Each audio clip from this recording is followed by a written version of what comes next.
All right, just reconvening this morning's extraordinary council meeting, and I will move from the chair that we move back into the public meetings out of public excluded. Seconded Councillor Holding. All in favour, please say aye. Aye. And against? That's carried. So now we're back in the public discussion. We had just discussed the Waitaki Recreation Centre. So now we move on to a discussion around the request for support from Donna Demente for the Grain Store Gallery. First of all, councillors, do I have any questions on this? Just one very quickly, if I may. I'm not aware that we've had any feedback from the Civic Trust regarding the specific request or the quantum of funds. Have officers received anything from the OWCT specifically in response to Donna's approach to us? No, we haven't had anything from Oamaru Whitestone Civic Trust in relation to that. On a separate matter, we are talking to them about their loan agreements with us, and that paper will come in June, but it's different to this funding. Okay. Councillor Hopman? Would you entertain a resolution? Yes, I would. I will move that council declines to fund $6,300 to cover a rent with OWCT for the Grain Store Gallery. Right, councillors, do I have a seconder for that? Seconded Councillor McCone. So that opens the floor up to comments. Councillor Hopkins. Look, speaking to it, I do this with great sadness because some of you may know when I did one of the books on blokes in sheds or people in sheds, Donna and the Brownies were one of the groups we photographed a good long time ago. But the Grain Store Gallery is a commercial business. There are other galleries in the precinct and elsewhere. I've bought things from the Grain Store Gallery. A lot of people who have supported it by way of submission here, I don't know, they say they always go to the Grain Store Gallery when they come to Oamaru. What, if anything, they purchase when they're there, I don't know. But one of the reasons I did ask about the OWCT responding to this $6,300 subsidy from ratepayers, not from us. That's the point that needs to be established. It's other people in the community who are paying this $6,300 if we vote for it. And the OWCT, as landlord, has been negotiating with Donna as tenant at the grain store for a long, long time. I understand there is a proposition from them put to her. And I don't think we should necessarily interfere with the process that they're going through and trying to resolve what appears to be a long-standing issue, particularly when, as I say, it now transpires that we haven't heard from them in regard to this. Councillor Schlack. Yeah, I'd just like to point out that, yeah, there is alternatives for Donna to get support from the public in general, and she obviously has done that. There is a give a little page out there with a substantial amount of money in there, and I think that goes further towards what I said this morning. The community's got to look, and organisations and people in general have to look for other ways of finding revenue, and that is one avenue. When I wanted something for my community, I did just that because council would not support me, accepted that.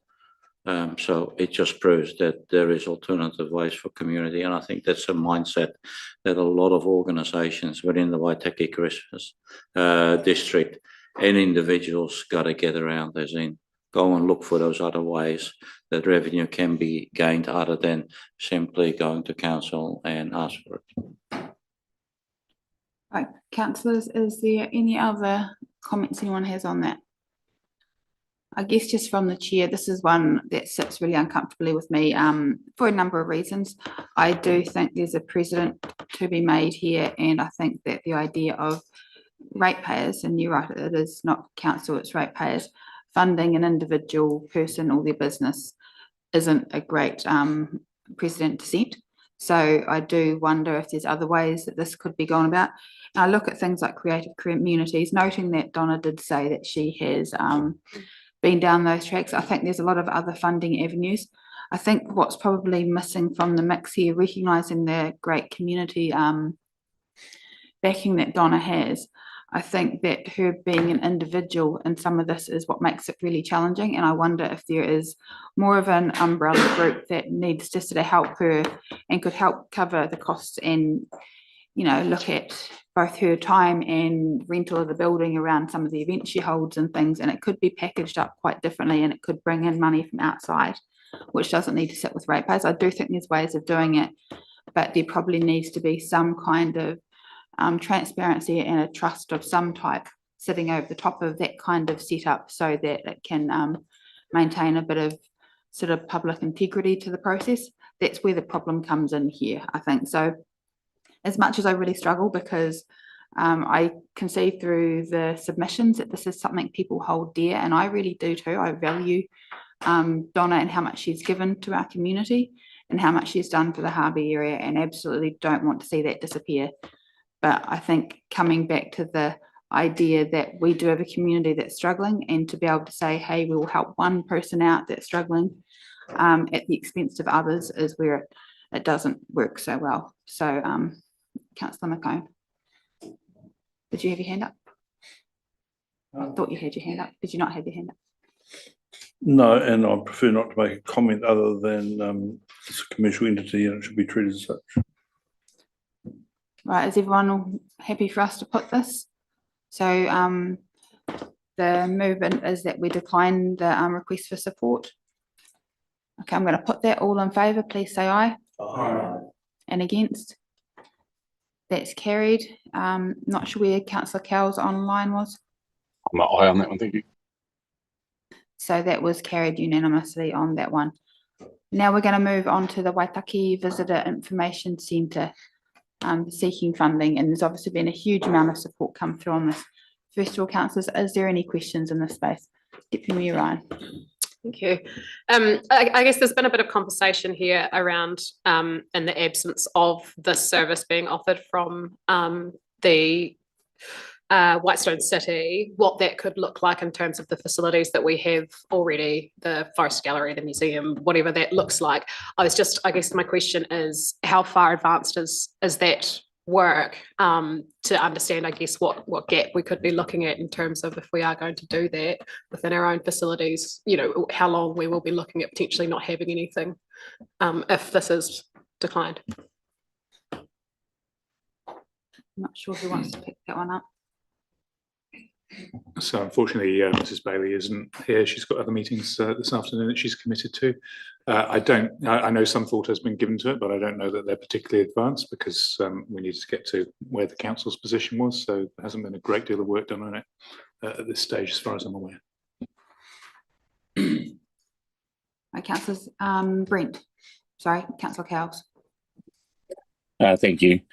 Yeah, look, and also, I guess in light of having a new manager within the tourism Waitaki space, I guess it's very early in the space to be able to have those discussions as to where that sits within that space as well. But I think that's one worthwhile having as we move forward, or keeping that in mind as to what role that might play or can play, working together to ensure that we how we deliver anything such as this.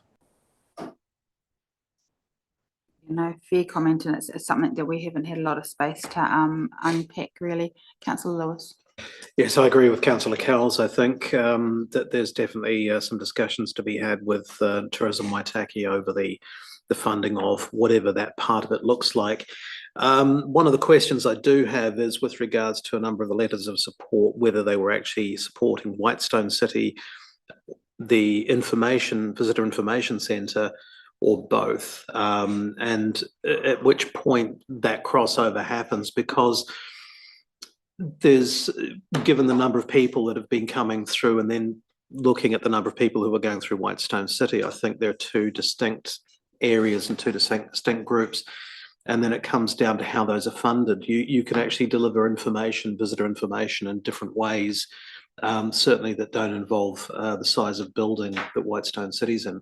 So I guess the question there is it a tourism experience or is it an information centre? So that's the question that I would pose with regards to it. And I guess that one's a really hard one because I don't think in a public sense that people separate the two. And I think that's where the challenge is, because Whitestone City was essentially stepped back up by volunteers after Tourism Waitaki stepped away from it, with the Civic Trust underpinning it, and they came to council to run the information services out of that building to help cover some of the costs. So that's where it did get a little bit entangled, because there certainly wasn't the will at the time for council to get involved in the Whitestone City aspect. So what's been separate has become very much the same thing, and I don't know if people separate it, would be my comment. Councillor, oh sorry, Mr. Palmer. Yeah, I was just going to add to that. In my time here, the only agreement by council is to fund tourist information services. It was always clear it was just for those services and not for Whitestone City, but clearly the two operations have been intertwined. Councillor Hopkins. The point, I think one of the fundamental points here is that we voted last year to discontinue funding. We reduced the amount of money that they were getting that year and advised them then that that was it. Now, essentially what they've done is just ignore that and lobby for us to basically reinstate the quantum that we had previously granted on an annual basis. Now, still in question mode, so just find your question in there, Councillor Hopkins. Oh, sorry, other people hadn't asked questions, so I No, took, mostly there were question based. but no, I stand rebuked as ever. So my question then, therefore, to officers is, to the extent that we had essentially advised last year that the funding of 120,000 at that stage was it, and there would be no more. Surely the Civic Trust and the Information Centre should have realised and accepted that when considering this year's annual plan. That's a very good question, isn't it? I think the answer is that would seem a reasonable assumption. Councillor Thorning. Yeah, when I sort of look at the bigger picture, and I acknowledge Carolyn's done a huge amount of work, got a huge amount of support. My question would be, to what extent is council required to prop up tourism as an industry? Is it a requirement that we have in any way, shape or form? No, there is no specific requirement for councils to support tourism industries. It would have come under the 4 wellbeings originally, particularly economic wellbeing, but those have been removed from the Act now. So there's nothing specific in the legislation that says councils must support tourism industries or promote them. It is listed as one of the council's core activities. So there is that in the new sort of legislation. So that's not saying what you have to do, but what it's saying is that's within the core, can do space. And certainly, we've got a Tourism Waitaki in this. And where it does become uncomfortable is Tourism Waitaki came to us quite some time ago when they were running this and said that they don't think it's the best use of money running in eyesight. I guess where I'm struggling in this whole mix is, we're a community organisation doing the best for our community, and when we have a huge community pushback on something that we're saying we're going to remove the funding, even if it's just for a portion of that, where is the point where we listen to that feedback from our community and say, despite whether we think it's the right spend of money and despite whether it's cover its own costs and the rest of it, is there a community will for this? That's probably the thing at play here. Councillor McCone. You mentioned there is a huge community pushback. Is Is there though an indication from that community pushback they will help fund this same system? I was gonna say, I don't have an answer for you on that one, Councillor McCone. All right, Councillor Hopkins. I'm wondering if you'd allow a recommendation to test the mood of the meeting. Well, I would move that the council declines to add $150,000 to the total rates bill to fund the Waitaki Visitor Information Centre. I've got a seconding there from Councillor Thowning.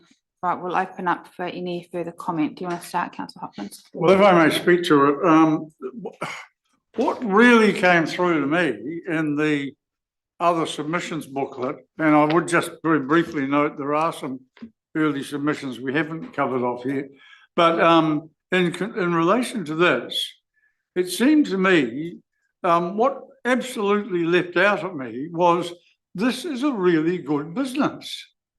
There were a whole lot of tour companies saying they've took people through and everyone had a wonderful time. The number of schools that went through, visitors who said the museum was superb. As I understand it, the sole contribution people are obliged to make is discretionary. It's a donation. Now, you don't donate to go to the movies. You don't donate to buy the ODT or a cup of coffee. You pay a price that is calculated to actually satisfy you and generate a return for the operator. And I believe quite sincerely that the Civic Trust and Whitestone City could, with a different business case, make quite a lot of money out of Whitestone City. And I think it is, I mean, what has happened is they have said our model is donations and we can't do anything else. We have to do it that way. Oh, and by the way, can you top up with $150,000 of other people's money? And other people, 580 of them, have said, you're asking too much of us. And in my view, in terms of community feedback, and I do take John's point, there's a lot of businesses saying, hey, it's a good facility. As far as I'm aware, there's no contribution specifically from individual businesses or even a sector to support that, whereas the previous eyesight did actually charge for placements and things like that, and that's been a model for years nationwide. So my view is that if we are talking about community response, I think it is a response to the three rates options rather than the lesser, but impassioned response to the visitor centre that we need to take most heed of. And for that reason, noting that we need to implement an alternative ASAP and probably maximise use and patronage in our own facilities, because that's a duty we have to ratepayers. I think this is, under the difficult circumstances we face at the moment, it's what we have to do. Councillor Lewis. Thanks, Mayor Tavendale. I'd just like to raise a couple of things. One, from a letter from Gary Kircher sent last year, 1st of August, it confirmed an allocation of 100,000 to the Oamaru Waitaki Visitor Information Centre for the 25-26 year only, to allow for the transition of service to a kiosk-based information service system that would be located in a number of areas across the Waitaki, and we'll be working with Tourism Waitaki to implement the service. I think that work is underway and we're getting an update on that. I would just note from that was to cover a 10-month period, from my understanding. So that would have been an equivalent of 120,000. So what's actually being sought is an uplift on that from last year as well. I just wanted to highlight those things, but yeah, I think it doesn't sit well with me, this, and I think that there has been quite a level of a decent amount of time to get used to the idea. I appreciate that there are certain interests who believe that the existence of the information centre in Whitestone and Whitestone City down there is good for their businesses, and they're very supportive of it. But I agree with Councillor Hopkins with regards to that there should actually be either some funding that comes back from them directly towards that if they see value, and also that it shouldn't be on the basis of a donation, that there should actually be an entry fee charged commensurate with the experience that people will get. Councillor Fellman. Yeah, no, the reason I support Jim with this and seconding it, as like I said earlier today as well, I don't think we've actually got a lot of cards up our sleeve. We haven't got a lot of option here. We're asking a lot of our community, no matter what sort of rates increase we pick here, they're all pretty bad. And that just means we haven't got the options. There is some opportunity here for tourism to come together as a industry. I think subsidies of this kind actually can somewhat distort a market or weaken the incentives for an industry as a whole to come together and become stronger. So I hope that by ending this subsidy that will happen. So that's why I'll be supporting Jim in this motion. Councillors, is there any other speakers? I just guess from the chair, I'm going to vote against this. And that doesn't sit well with me either, because I do take the point and I'm probably very torn on this one, and I've probably changed my mind on this a few too many times. The reason being, I think there is other opportunities for us in an information centre space, and I think we do have a number of different options that could work, and they could work well. So placing that, I think as well, when it comes to the building of Whitestone City, that's got a whole lot of borrowed bits and pieces, and it's a bit of a work of art in itself. I do believe from discussions we've had with Civic Trust that there is opportunities for that, and that's not going to be lost moving forward, and I see that as a real benefit. I think what gets lost here for me, which I find a bit harder to come to terms with, is the personality of the experience, and the experience is probably something that we do miss somewhat in Waitaki, and that's a challenge. I guess the flip side issue of that, if we do support this, we need to give some ongoing support and surety to the Civic Trust, so they know that funding is going to survive and it's going to be more than just this year. So I recognise that's probably almost a step too far. I do believe that things like Tourism Waitaki has a role in this conversation, and we need to pull them into that conversation. I think even the Geopark have a role in this conversation. I think there needs to be a more all of community way we look at things, because I think there's so many different bits and pieces we're funding, both council and independently, all over the place, that should be working together and would actually bring some costs down. But in this one in particular, I guess it's that personal experience that is going to be a really hard one to solve. I think at first, for a long time, Whitestone City didn't necessarily work. It was a wee bit of a uncomfortable kind of mix that never quite got there. I feel like in the people that work there, and that's where it's built its own identity, and so it's come a long way, and I think it is valued. And so when I look at this feedback from our community, that's where I do struggle to just put a line through it today. While I also look at, I'm torn, and there's no easy way on this one. No matter which way this vote goes, I just want to take this moment to thank Caroline Lewis in particular, who has, while she's had an indication from early on that this was going in this direction, she has fought tirelessly for this and has continued to right the way through. She cares really deeply about this place, and she's put her heart into not just advocating for it, but also the work done behind the door, which I think has been spectacular. To the staff there and to the volunteers there, it has been something that a lot of people have put a lot of heart into. And so when we're having these conversations about whether it works, whether it stacks up, I think we just need to remember the people behind the conversations and behind the decisions. So a bit of a tough one, and I guess if this one doesn't pass, then I've got another one that I want to put on the table, but we'll test the water on this. Was there anyone else wanting to talk? Right, so we have in front of us that, I'll pass to Arlene for exactly what we have. Moved by councillor Hopkins that council declines to add 150,000 to the total rates bill to fund the Waitaki Visitor Information Centre, seconded by councillor Thowning. Right, everyone comfortable on that? Is anyone else wanting to talk? Right, I'm going to put that. All in favour, please say aye. Aye. Aye. And against? No. That's carried. Was I the only no in that mix? I think we probably have to note that Yeah, so councillor Fanini Titi had to leave the room, so she wasn't able to vote on that. Right, well, that has passed. Give me Ryan.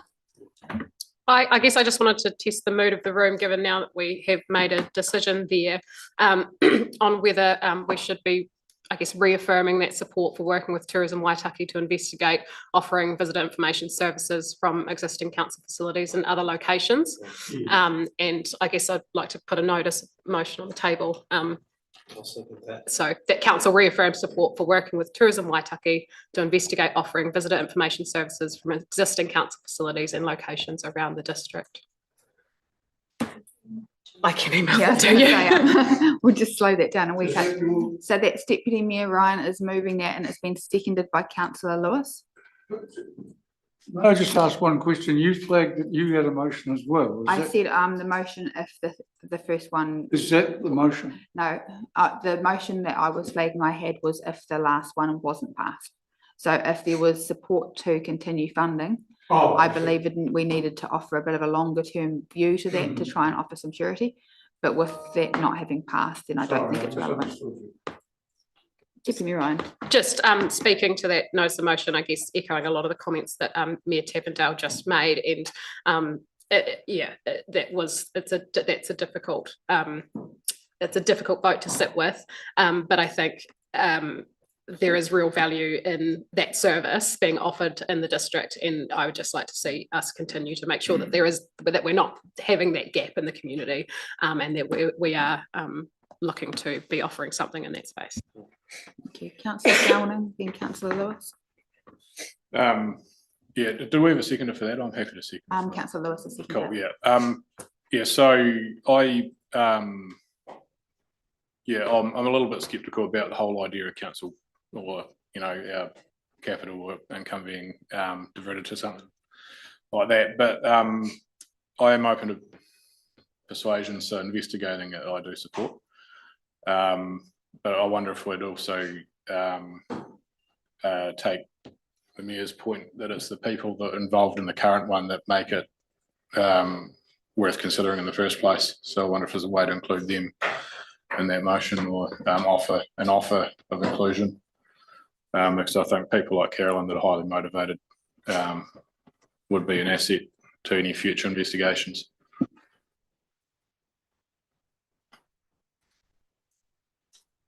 Do you want to move anything with that? Sorry, I'm just trying to work out how we untangle that. I think John might have a suggestion. No, I'm not sure how to. I'm not sure how to word it. Right, Councillor Yeah, I don't think I have a suggestion. I think Rebecca's covers it off.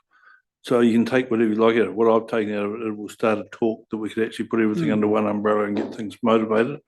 And I think from that we may be able to firstly find out if it works, find out if it's worth cost effective and everything else, because on the plus side, that part of Oamaru has put Oamaru on the map nationally and everything else with what goes on down there, and it'd be a shame not to carry on encouraging that.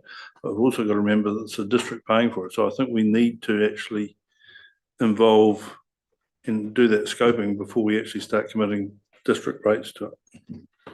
I wonder, just taking up on Councillor Thowning's point, whether we go support for working with Tourism Waitaki and other relevant partners, just recognising that there's quite a few players in the mix, I think could broaden this. We're both happy with that. So the mover and the seconder are happy with that. Did you get that, Arlene? I'll go back to the Councillor Thowning, then on to Councillor Hopkins.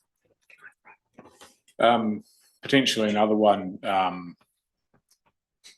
back to what I think Councillor McCone mentioned before, if do we give a direction that an element of it might need to be self-funding, going back to the old model where it used to be that you'd purchase some advertising in there, just to clarify that this part of the reason we've turned this down today was the impact on rates. I wonder whether that's certainly on the table, because anything that comes out of this needs to come back to councillors, and I think we would need a bit of blue sky thinking in this. So it's not so much as how many constraints can we put around it. I think those are the conversations for the future. But if we just keep it a wee bit broader at this stage, I think we've got the opportunity to sort of go, what could this look like? I have Councillor Hopkins and Councillor Lewis. Well, possibly with the consent of the mover and seconder, you would add the words self-supporting visitor information services, which would address Sven's concern. The other way of doing it is simply to pass that in broad terms, because as John says, it's broad enough to cover A to certainly almost to Z. And the terms of reference could set out what our expectations were in terms of it washing its own face and so on. So I'm reasonably comfortable to leave it as it is, but if there was an appetite to attend to Sven's anxieties, I would have thought self-supporting before the words visitor information services would do the trick. I don't know that we need to over wordsmith this, because I think there's a lot of water to go under the bridge before we get anywhere. Did you want to respond to that? Well, I guess the intention here is that we have existing council services that we are running. And so how can it complement that? Like, so I think that sort of is, yeah, part of that. Councillor Lewis. Yeah, I spoke with Mrs. Bailey just this morning actually on this with a couple of ideas which I was going away to look into, because I think at the end of the day the important thing to remember is that it's actually the delivery of information to visitors and tourists. So, and how we actually do that as we move forwards, that's the key to what the whole point of this is. And I think if we become overly prescriptive as far as the language is concerned around it, then we're going to tie ourselves up in a situation that doesn't give us flexibility to explore a lot of that. Councillor Holding. Councillor Holding. I'm probably not pertinent right now, but I think what it does highlight in this issue and the previous one is there's still some work to be done in the strategic direction for how the community values that whole area and how we actually fund it properly for the best interest of everyone moving forward, which is probably going to be a long-term conversation. Yeah, did right. Right, if there's no others, I'll get Arlene, sorry, to pop that back up on the screen for us. So is everyone comfortable with voting on there? So council reaffirms support for working with Tourism Waitaki and other relevant partners to investigate offering visitor information services from existing council facilities and locations across the district. So it's not tying us to anything, it's just investigating. Right, I'm going to put that. All in favour, please say aye. Aye. And again, that's carried unanimously. Just back to our little list, and we have the Geopark with 5 letters of support on that one. Was there anyone wanting to move anything in that space? Councillor Lewis. I just wanted to clarify something that came out from the other day when we were reading through the submissions that was pointed out to me, and I hadn't realised at the time. It was just when you were reading through, you mentioned about the Oamaru hub. And I think there was a bit of confusion about that because it was actually the Vanished World Centre, which has continued to be developed. So just on the back of a couple of bits of feedback that I had, I just wanted to clarify that on the table. I was reading ahead where you were reading as well, so that's where I saw it going. You know, I probably just explained that one wrong, but yeah, just to confirm that the work they've been doing has not been on a hub here locally in Wamaru. It's on what's happening in the Duntroon Banish world space. So thank you for that clarity. Councillor McCone. Correct me if I'm wrong, but we're now to year 3 of since it's been recognised as a geopark, is that correct? Something like that. But what is our value for money? I've yet to see a return. I guess at the moment that's probably not up for debate unless anyone wants to put a motion on the table. Councillor Felton. Yeah, I'll move that we don't fund it. Okay, so Councillor Felton is moving that we do not fund the previous $200,000 that was offered to Waitaki Whitestone Geopark Trust. Seconded by Councillor McCone. Councillor Hopkins, did you have something to say? Yeah, look, I think the key thing for the community in the media to note, not that I would ever tell the media how to do its brilliant and wonderful and conscientious job. Never. Advice the campaigning people. You're elected. I speak as an old school journo myself. But the key thing is that the Geopark board made a submission saying, thank you for the help you've given us. We don't want any more. We accept the fact that you've played your part. It's up to others now to actually pick up the ball and run with it or take up the cause. What I did note about the people who said, oh, please give the Geopark some money, a number of them, those 4, came from institutions that I think have benefited from the operations of the Geopark without an equivalent contribution of their own. And I mean, I just don't think that 4 members of the public who say, give them some money, particularly when the board itself says, actually, we don't want any, makes sense. So I will be voting in favour of this. I understand that. I just probably want to work on the interpretation. I think that they were not attempting to relitigate a decision that had already been made, the Geopark Trust. It's not that they're not wanting funding, but I think that they recognise that there's some elements that we've asked for, like around business cases and things, and how they do become a more sustainable entity that haven't been addressed at this stage. So I just want to put the caveat on that I don't think it's a trust saying to us, hey, we're good, we don't need any money. It's more a trust saying, hey, we're reading the room on this and let's talk in the future, and let's and I think that's why there is a wider discussion around how we deal with a whole lot of tourism-y type things and old part of town and a whole lot of our story that maybe we need to find a different way of doing it. For the first time this term, Madam Mayor, I'm treated this way. Right, I had someone, Councillor Lewis. Just due to any potential conflict of interest as the council appointed trustee on the board, I'll abstain from the vote. That's cool. And you were going to mention that right back in the conflicts of interest for you. Fantastic. Councillor Felton, did you have a comment? Yeah, just to speak to the motion, that's another one that's been going for a long time, the Geopark now, and the people that are there at the moment, I did read the submission and was sort of nodding away at it. It's still got some promise there, but it does just come back to the same old theme of this day and this year, really, that there's anything that we fund, it has to be highly justifiable, and I just couldn't bring this one up to that level at this point. But it's not to say never. Same with all of these things. But luck, we'll get back into a better financial position as a council, and if we make the right calls, and yeah, there's always next year. Yeah, I think there's absolutely a future and opportunity for the Geopark, and I think there's probably also a need for them to look a lot wider in their funding support. And sometimes, you know, removing of their base funding is something that does mean an organisation has to look wider for that support. So I think that's the space they're currently operating in, and yeah, let's see what the future holds in that space.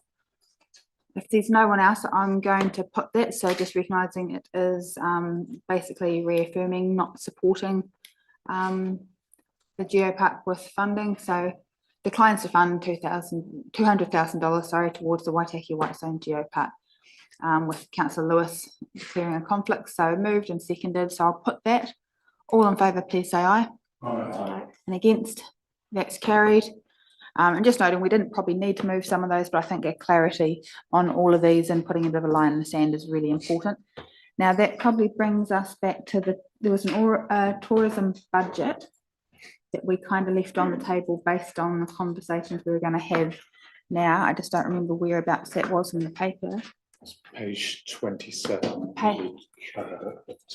We probably mostly hit, I just want to double check. So in 27 under second bullet point, no, Above the table. above the table. Here we go. So we didn't quite land on this one as such, because we did talk about some of the other ones that were basically, I think, relatively comfortable with. We just talked through a lot of these key changes, but I think there was a level of comfort. So the last one on that was going to be the $455,000 budget, which I do believe we need to take out this year. So I guess for key directions for staff, if we look at the key changes within 1, 2, and 3, I'm not sure if we've actually given any formal support to them.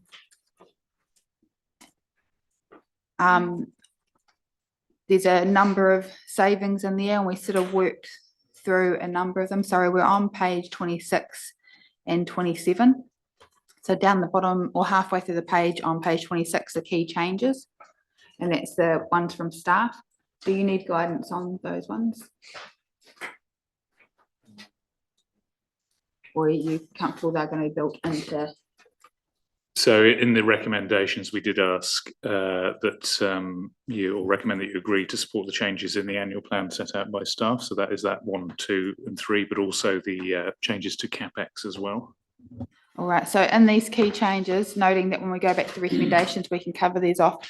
Is there anything in particular anyone wants to revisit there, or have we got a level of comfort that we can cover that off in the main movement? Councillor Hopkins.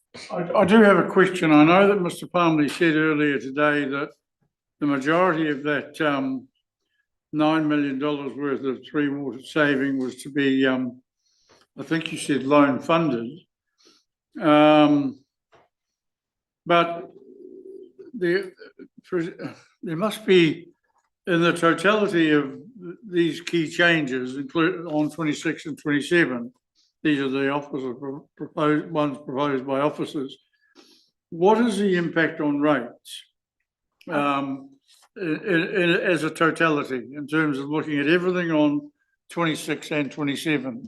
So if we take the key changes as part of the overall mix, Amanda, can we go back to your table being put up on the screen so we can sort of show where all our decisions have landed us, and then where with the 3 options, knowing what's sort of in and out, where that leaves us as part of the conversation? I think that's essentially what you're asking, isn't it? So on the spreadsheet, I only had the ones from 1, 2, and 3 that had a rates effect, which were listed here this morning. So I think it totaled about 0.9%, so just under 1% in total. It's 150, the 30, the 50, the 100, and the 10 that has been removed. Oh, and Esplanades haven't written. What was that? 30K down there as well. So that is the total rates effect one. The things like the investment in tourism and things, that's been removed months ago in the slides that were presented, that management and ELT had been through and presented in March before we went out for consultation. Okay.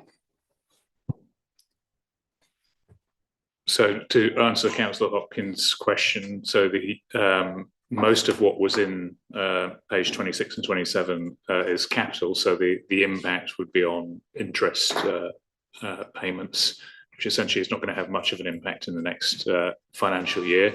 The 450 tourism would have been rate funded, but in the table there that the CFO has presented, that's already been taken account of in there. That's what I thought. So essentially, yep, sorry, Councillor Hopkins. I just want to ask a question. I'm just looking for the figures, but I think on one of the pages here, oh yes, on page 29, we have the second line of the budget indicates cost inflationary pressures predicted in the LTP and proposes a 7% rate increase for that purpose alone. And then in earlier this year, February, March, whatever, we added an additional operating inflationary increase of 2%, making a total of 9%. And today I see we've got this reference to another 8%.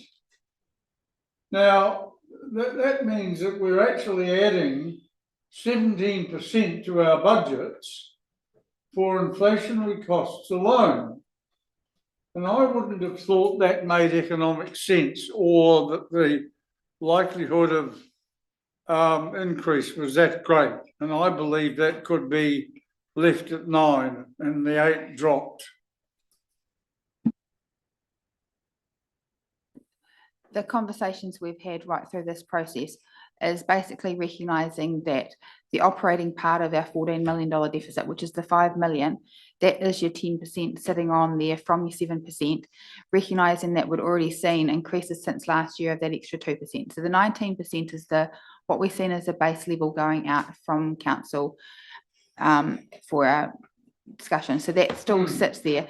The 8% is basically looking forward, and that is probably arguable, absolutely, that portion. So, you know, if you were looking for that mid-range and going, hey, we're also going to look forward and budget for what we think might be the expenses, there probably is a room for debate in what that figure looks like. That was the best figure that staff had at the time. And then obviously that 45% is when you bring in the Three Waters depreciation. So the options still stay the same. And I guess the changes we've made to date are looking at just under 1%, essentially, in changes. So the 19%, I guess, is sitting somewhere around 18 point something, or 27%, 26 point something. Would that be? Madam Mayor, what I'm saying is the budgets that we've been given show that our previous calculations built in 7% for cost inflation, up that by 2%, making a total of 9% of rates impost, and now we have a third figure of 8. Now, if you add the three of them together, that's 17%. And I'm politely suggesting that's excessive and could be reduced. And that is part of, I guess, today's conversation, because this is the same figures we've talked through the whole way through our consultation figure. Well, except the 8% is new. No, the 8% isn't new. The 8% is what makes the 27% option. The difference between the 19 and 27. Oh, okay, right. Yep. So the 8% is going. No, that's fine. We're seeing price rises right now. We're seeing what we're, the increases we're seeing. The 8% is going. We recognise we, to be prudent, we could be building into that an extra 8% and what we think the costs are likely to look like by the end of the year. So why is it 9% if it's a 19% rate increase and 8% if it's a 27%? Well, because the 27% includes that 9%, but it's more on top of that, saying that we don't think we're really factoring in the future costs that we're seeing. So that's where the conversation lies between the 19 and 27% is how much we are really looking forward to what we may see in the market prices for a number of the things we deal with through the things like the fuel crisis and that. Amanda, do you want to add to that? Yeah, so just to reiterate, I think we've summed it up completely, but just so everyone is really clear, the 7% is what was approved in our long-term plan based on bill indices that all councils applied in preparing their long-term plans. That was what inflation, local government inflation was expected to be for our departments, to bring us to total rates income of 53. So it was 50 in this current 26 financial year, and we had budgeted for 53 in that next financial year. The 2% that we had already factored into our budgets back in March, when I first came to speak to you in early March, was a reality. That 2% has already hit us. We can already see that increase in costs coming through in our numbers this year. The operating deficit, the 10%, that is not extra costs. That is just making enough revenue to cover our current expenditure. So that's not an increase in inflation. So that's where we came to the 19%. The 8% was because just prior to going out for consultation, the fuel crisis was kind of at its highest, alarmist, and we were actually already seeing 9% increases in 2 contracts at that point in time as well. And there is a ripple effect. So there's the direct costs of contractors. Contractors represent about $20 million of our costs. So 3.5 million on top of that is realistic when we are hearing, you know, the extent of the fuel crisis, and a lot of our contractors do use fuel. So we've directly seen it in our water contractor and parks contractors costs already come through. We're already paying an increase as a result of the fuel crisis. And then there's the ripple effect, like our builders, our plumbers, our electricians, they all use fuel. So that's where that 8% came from. That brings us to the 27. And then we're aware of the unfunded depreciation of 18% to bring us to the 45. So that's how they all add up.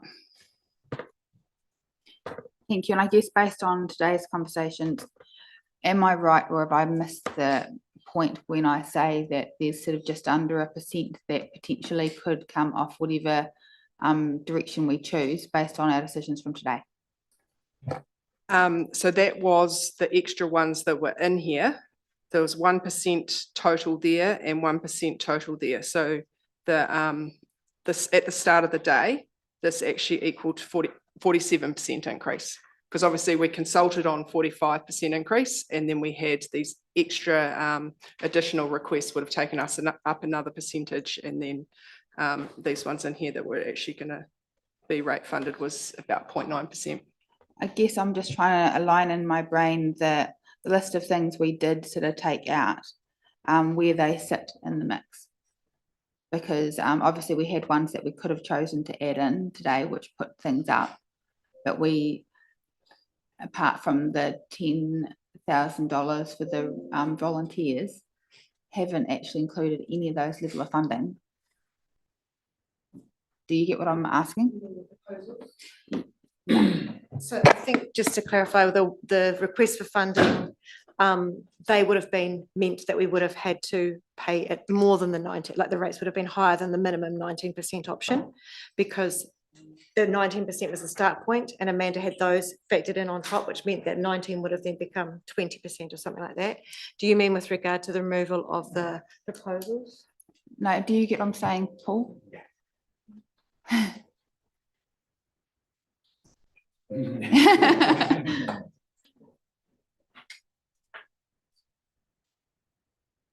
This looks at the 2% rate drop in the projects on page 27. Funded officers we could defer it. Yeah, that's what I'm asking about, Jim. Oh, that is what you're asking. So we're just giving the staff a wee moment to see where that's at. Check your maths though, that's not 2%. It's not 2%, Oh, but No, this is it. there's some 0.0, isn't there? 0.06, 0.02, so. 0. Oh, okay. Yes. 0.6. Yes. Sorry. Yes, so this second part, these ones here that were included in the initiatives listing, they will reduce the rates requirement lower than the 45. Let's say the maximum that we could have got, that we consulted on was 45, or if it was 19, they will reduce whatever by 0.9%. 0.9, okay. So I guess the real options in front of us today, based on those decisions, are the, I guess, 18.1, 26.1 and 44.1. Is that clear? Is that, No, because there's also. sorry, councillor Hopkins, can you use your mic? Sorry, there's also, the operating budget savings, which aren't great, but they're there. And anything that is saved from the rates on page 26. I'm just giving staff a moment to deal with me. Sorry, you're right. In general terms, we're getting into the difference will be around a year, but you're right. It'll be about 1% off the numbers we originally talked about. Yeah, so we've still got the original. Yeah, so it's a wee bit, but we've still got the three basic ideas that still bring in the same level of conversation. So basically the 19%, which may sort of sit more in the 18.1-ish%, is still basically covering off that portion of the operating deficit. And I'm just trying to find my table, and the 2% operating cost inflationary increase that we're seeing already. So that one would sit closer to an 18 sort of percent. The same goes for the 27%, which includes the savings we've found, which are just under 1%. So it'd be just under 1% less than 27%, which would be showing an increasing budget cost for next year of 8% to basically look to what cost we think might be coming at us. And the 45% would be again less, round about 1%, just under to 44-ish, 44.1. So just to make sure that's really clear, I'm going to take Councillor McCone and then Councillor Fowling, then Lewis. Clarification. Sorry. So on the first one where we're looking at 19%, you've got on there, Amanda, 2% for inflationary.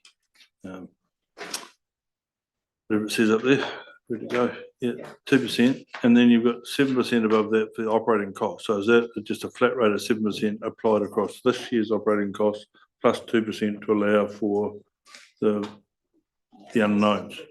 So that's a 9% gap on over the thing, whereas the next one down is 8% across the lot. Is that what that's telling me? It's the 9% plus the 8%. Okay, now I'm with you. Sorry, on to Councillor Fowling. Councillor Lewis. Thank you. Yeah, just on that, we're obviously funding that 10% as the funding the shortfall from this year. This is assuming that we go forward next year at the same level of service.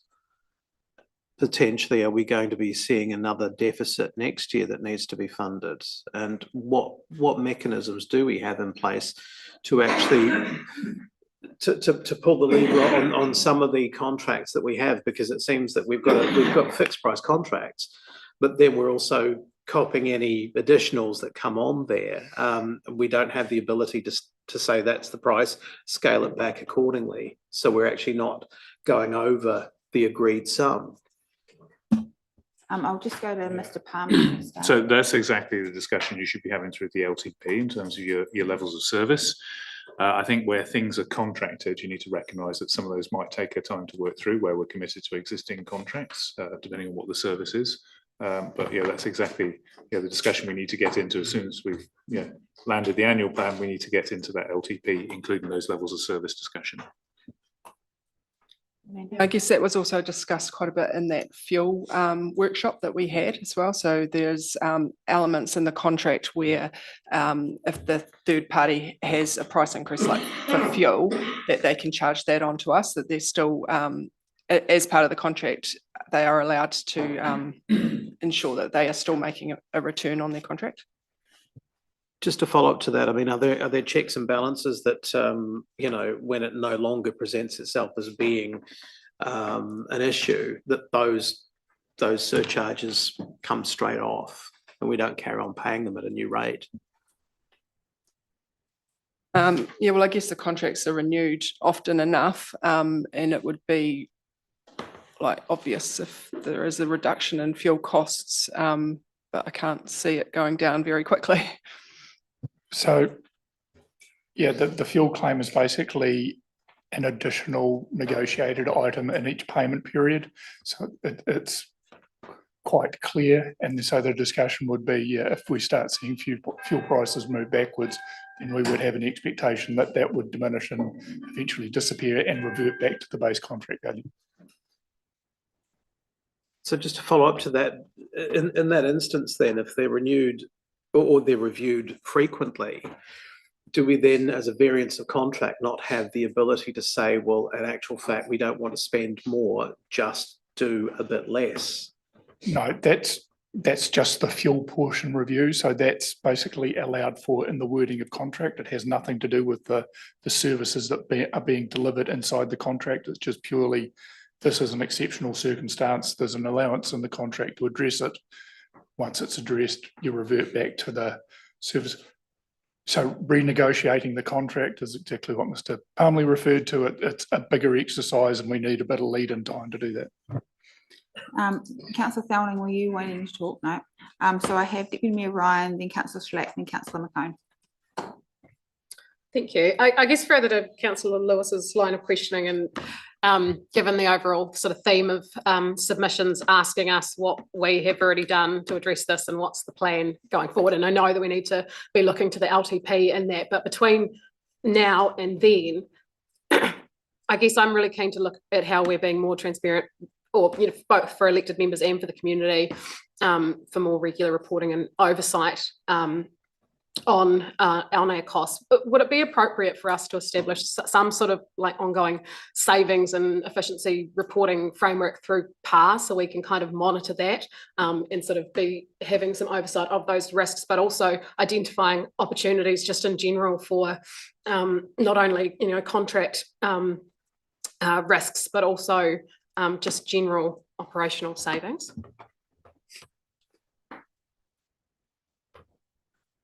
Yeah, I guess it can definitely be included as part of the financial update. So obviously you set a budget and we're always working to that budget, and we highlight any variances over or under. So as part of that, when you see the under variances coming through, you can make the decision whether we put that aside in a certain pool for a certain purpose, or you take it as a win, like however you want to proceed with it. So it's just, that could be presented in a separate table and you could see that amount build up throughout the year. All right. Councillor Schlack.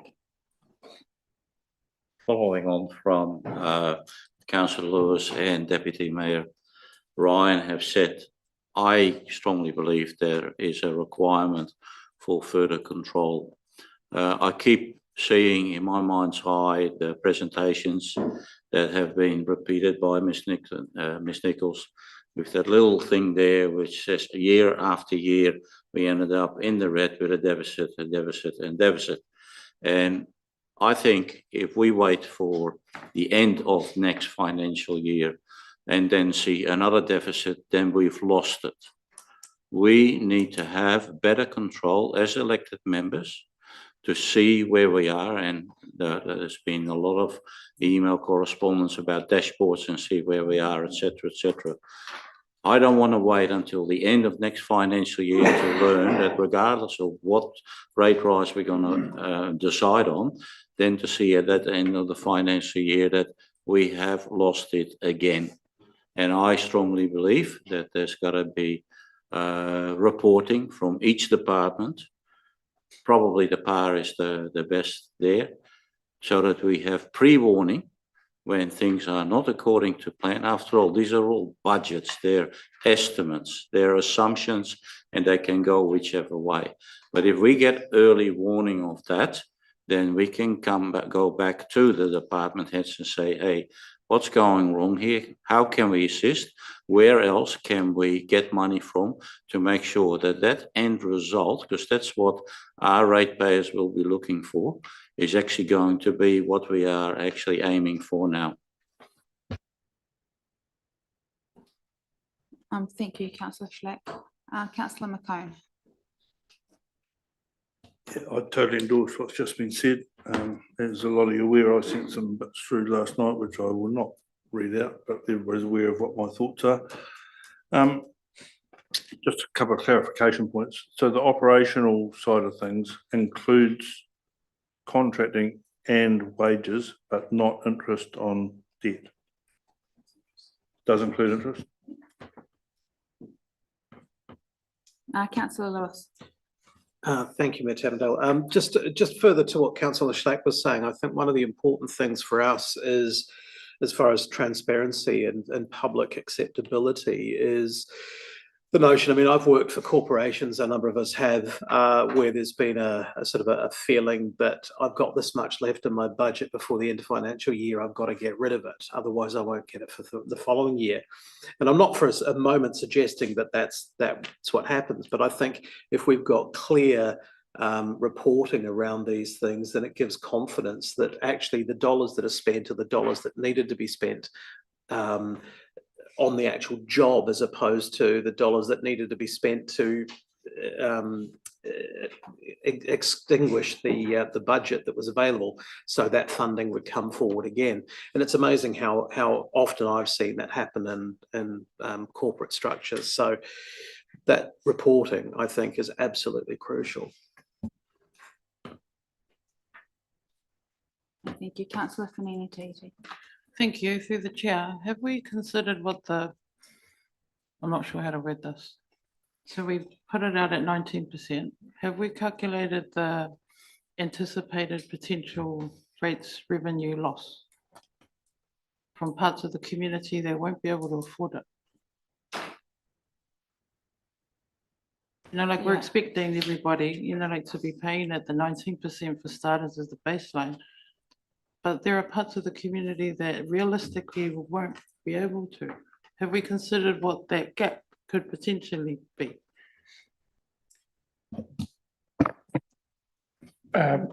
No, we haven't, because the assumption is, although there might be an impact on cash flow, we will eventually collect the rates, basically because we can sell properties. So that's the assumption we make when we work through these things. We don't assume a 1 or 2% loss of revenue on the way through. We assume we're going to collect it all. Mr. Cook. Thank you. In relation to the question statement from Councillor Slack, was the operating and capital performance report presented at the Assets and Infrastructure Committee most recently what you had in mind, or was you looking for something different to that? Definitely. I thought that was a very good report that Mr. Rendell presented to the Asset and Infrastructure. I think what I'll also be looking at is basically just warning, you know, literally as in councillors, we've got a problem here in a department or a directorate, whatever it is named, that says we've got a problem here, we're going to go over budget, we got to look at this and find some controls in place. Similarly, that if I would see, well, I rephrase that, what I would like to see, every departmental manager has got a budget for each financial year. And the expectation, I'm sure, is here that each of those managers works within his or her budget. And if they can't, for whatever reason, it comes back to council to actually make a decision whether that budget has to be increased, and therefore there has to be an adjustment have to be made to the final expected result of the financial year. That is what I am alluding to. I hope that answers your question. So can I just pass some comment on that? I mean, that is the basis of the financial reports that are presented to PAR at the moment. They were being presented on a monthly basis. That has obviously gone out to 6 weekly, but yeah, there's a resolution from PAR for council to consider that highlights where, in particular, if the budget is off track, both unders and overs, what is happening, and then if there is remedial action being taken, that's usually reported in those reports as well.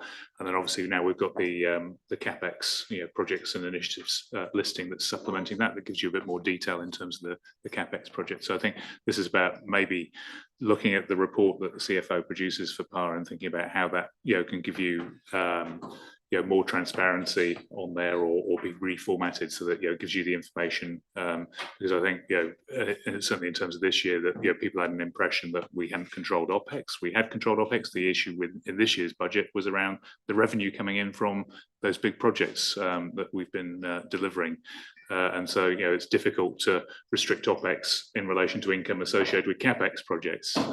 But I think we can look at the format of that and test out different ways of presenting that so there's more clarity for you and improve that accountability. But all the directors already hold their managers accountable. It's and I just want to dismiss any sort of notional myth that people are just spending up their budgets to make sure they keep them at the end of the year. I've never heard of that, and often we have underspends within budgets, and people know that those are not carried forward. If I can just comment on that, and I accept all that. And again, a budget is a budget. It's an estimate. Some parts you gain in your budget, some parts you lose.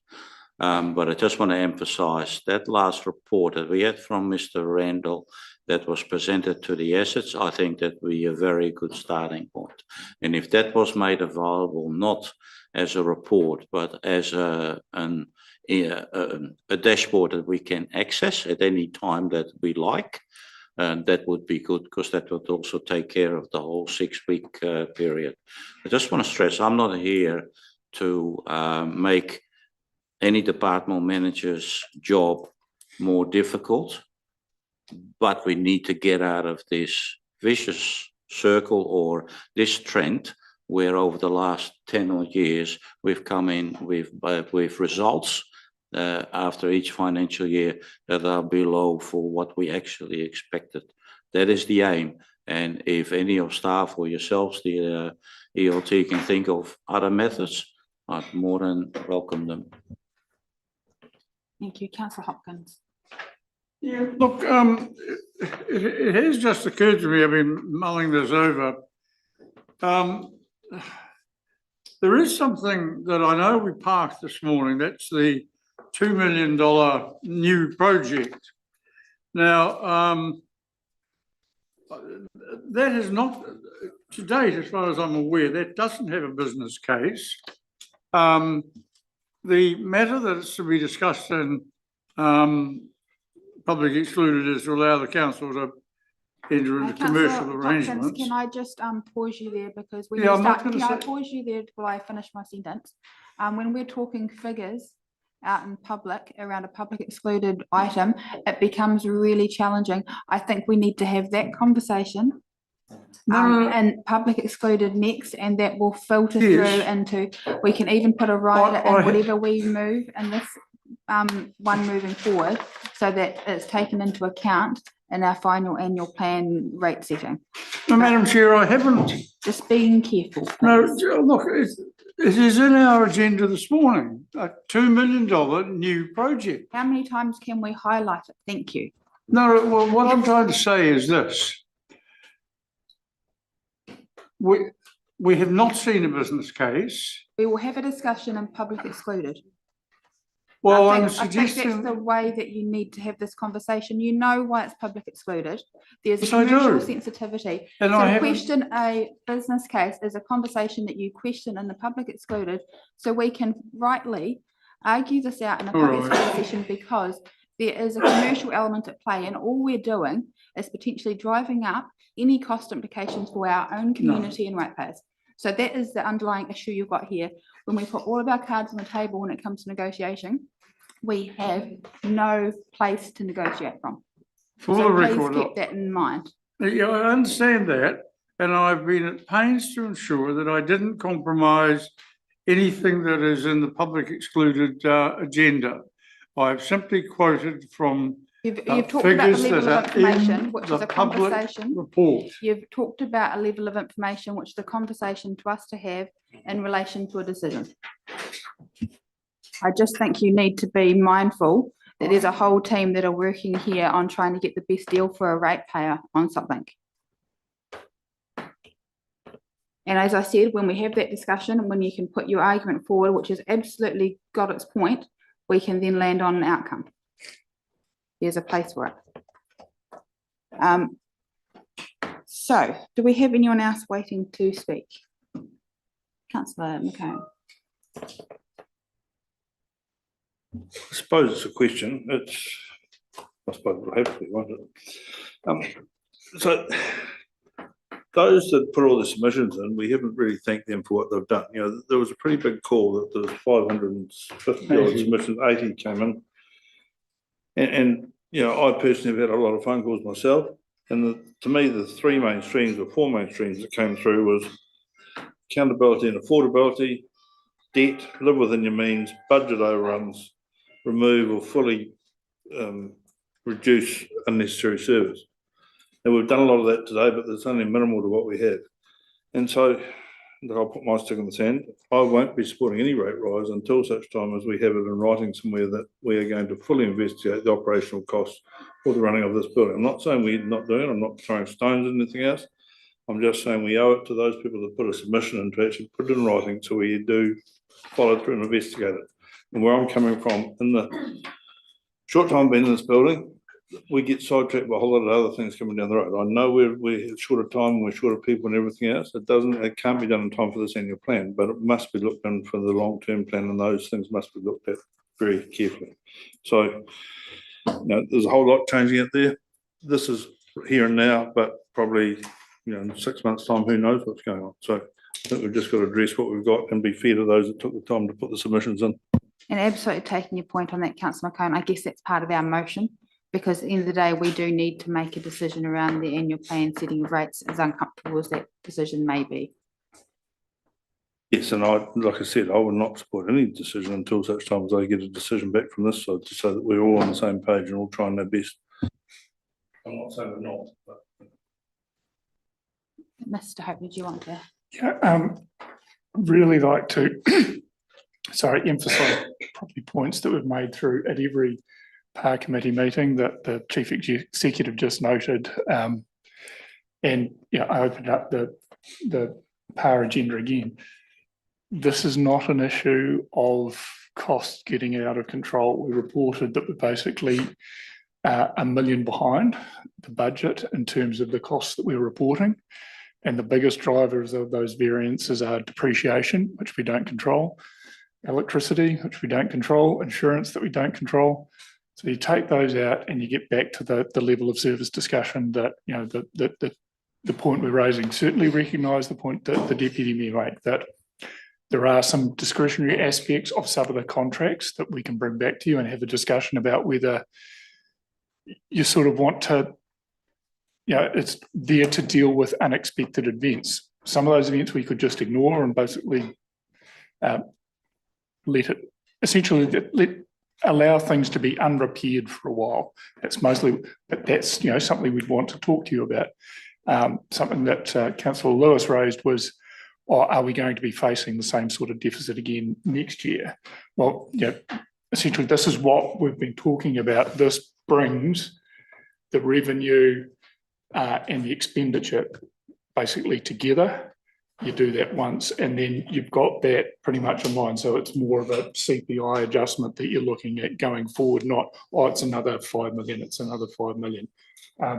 So those, you know, it was, I suppose, you know, at times as an officer, hard to read some of the comments where it's like, oh, the costs are out of control.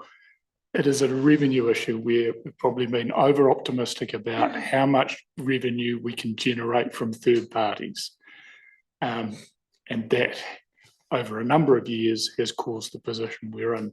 So fully accept what Councillor McCone is saying. You know, things do need to be scrutinised very carefully, but I suppose really just want to push back that it's exploding costs that are causing this problem. It's a bunch of issues that officers have tried their best to control, but unless we make drastic changes to some of the levels of service, we're not going to fundamentally change the cost structure we're looking at. So, yeah, I appreciate the comment, but just, I suppose we haven't had much of an opportunity to comment on some of the submissions. So as Councillor McCone raised them, I decided now would be a good time to leap in and say, look, it's a revenue issue, it's not a cost control issue. And we can do something about costs, but it is more the revenue side of things that I think we're all collectively concerned about. So Thank you for my little opportunity to make some comments. Thank you, Mr. Hope. Mr. Palmer. Yeah, I think you're after a written commitment. We had a workshop last week which set out a process for the LTP, which was, set out lots of key things in terms of really going through where the council's at, and having those discussions around level of service. Part of that was a starting point of understanding what we delivered through transformation. I think if we hadn't seen the real escalation in costs out there, particularly in contractors and our capital, then we'd have been looking at efficiency savings. But I think what we're seeing is efficiency in terms of costs avoided going forward. So our costs would have been a lot higher, but we'll wait for that report to come through and you can analyse that. I think we need to understand why those unbalanced budgets have arrived, particularly in years where we've set a budget that we thought should be balanced, and then at the end of the year we haven't. And there's a variety of reasons for that. Often, certainly in recent years, because costs are escalating for new capital investment out there. That means the existing assets we've got keep getting revalued and going up.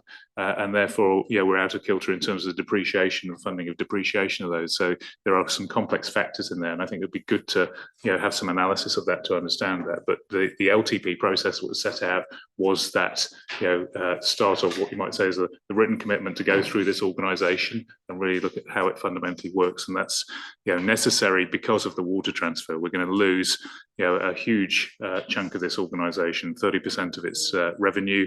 And operating costs, and a big driver of the capital programme in recent years has been that, and the big driver of the debt. And I think we need to look at how that debt is accumulated. A lot of that debt is what you might call good debt. It's investment in the district's infrastructure. But the challenge we've got with unbalanced budgets at the end of the year is that we're accumulating debt to fund revenue if we haven't gathered in the other revenues that we thought would be supporting projects. That means we're going into debt. So debt in funding our infrastructure and assets is important if we're going to make sure that the district is viable and continues to grow. But debt that's supporting OPEX is not good debt to have, and we need to understand how that's coming about. So that process set out last week was about setting out that what will be a very intensive process and take up most of our time from here on in, looking at how this organisation works and how we can live within the means of our community. Councillor McCone. I totally understand that, and look, I'm not firing shots. I'm just giving a commentary from those I've talked to outside these walls and hurt, and that's the way they see it. Realistically, now the journey of this of any local government is underway, and we're not quite sure where it's going to end or what's going to happen. So, I think the point I'm trying to make is really the people that have submitted have raised these questions, and I think it's only fair to them we actually communicate with their ratepayers, showing what we're doing, what direction we've got, the accountability that we have, and just keep it out there and keep it front and centre, because that's the biggest scare is if they've got to fund this to bring up a rates deficit or an operational deficit, is that the last one? Is it the first one? Where is it? You've just got to keep them front and centre. And there's, I know it's hard and I know everything's out there. I'm afraid it's part of it. As you said, we're losing water, which is probably going to be half of our cash flow, or some, not probably that much, but it's there or somewhere. But the debt loading is still going to be the same. But your cash flow for the servicing the debt that's left is still going to be probably on a par with the same averages. So we've got issues somewhere because the same people are paying the same bill. Yeah, same people paying the same bill. Obviously, the water debt goes with the yes. But it's the same people. So there'll still be debt left here for the council operation, and the debt will be transferred, but the bill still comes to the same person. There's just so much going on that's you're not going to fix it all, but I think communication probably and showing intent to how to do it is probably front and centre. Right, Councillor Hopkins.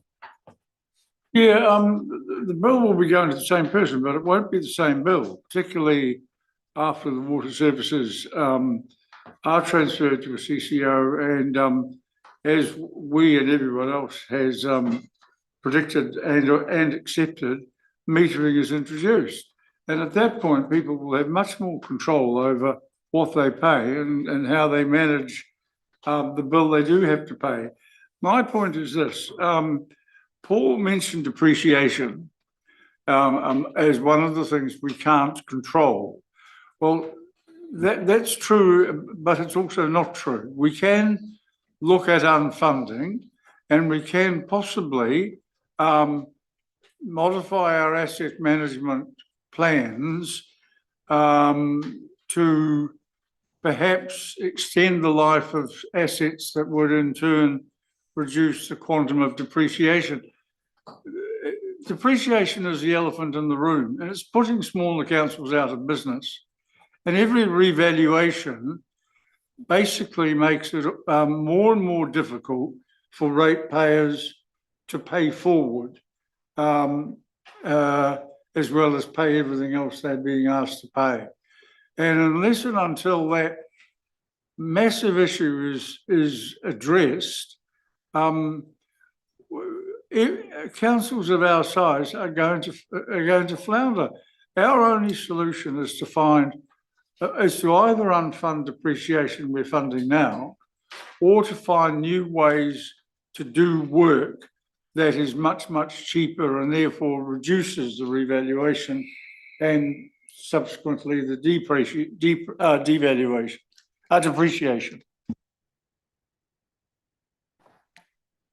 Yeah, fully accept that the most volatile depreciation we've got is in relation to the Three Waters assets. So roading had a couple of big boosts, but then has stabilised. It will be interesting to see what effect the change in the oil price will have on that and the next revaluation. The irony is not the right word, but a consequence of not funding depreciation, because we have to recognise the full cost, and if you unfund it, you can contribute to the deficit you're going to report in your financial statements. And it's how do we make that clearer that not all deficits are created or equal, basically. That's a deficit you've made an absolute decision about versus a deficit that has come about and you're less aware of. So that's an issue we'll need to work through to make that a bit clearer.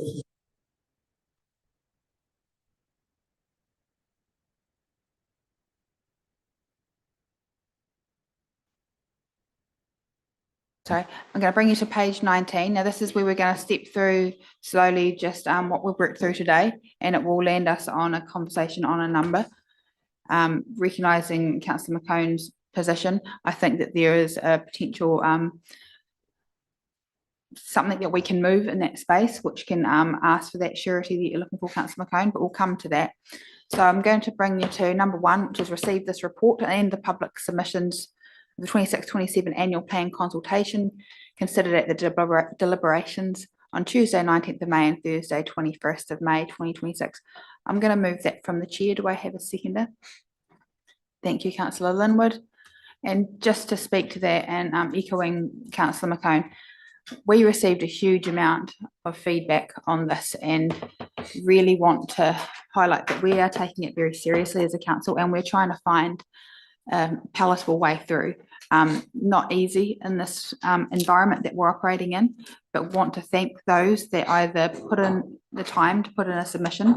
They were all read and they were all taken into account. Thank you for those that took their time to come to one of our public meetings.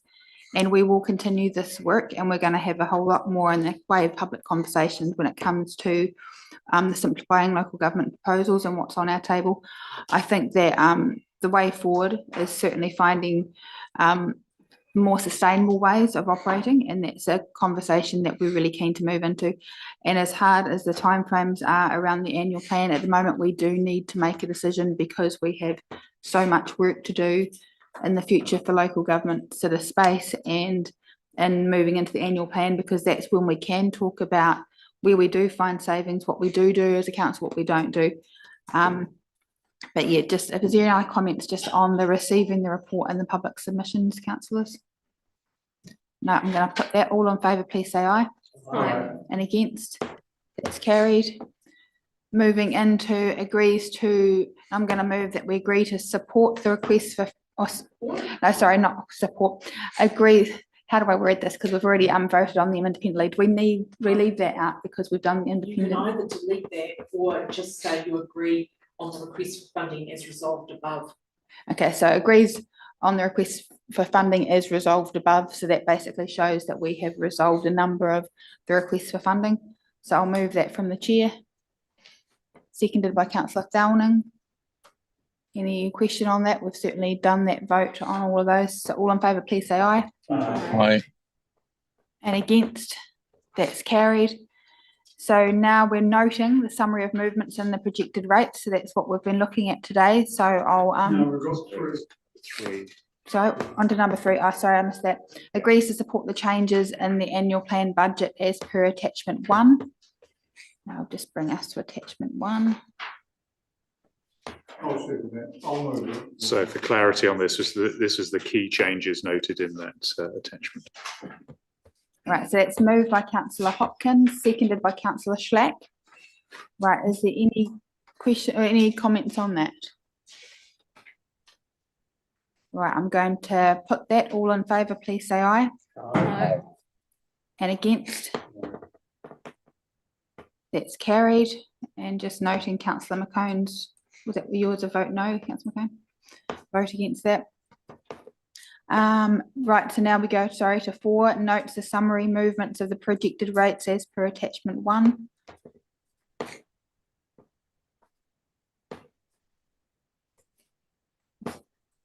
Okay, moved by councillor Hopkins. We have a seconder on that. I'm trying to work out what page we're talking on this one. Page 29. Is it the movements today? Is it the movements today? Yes.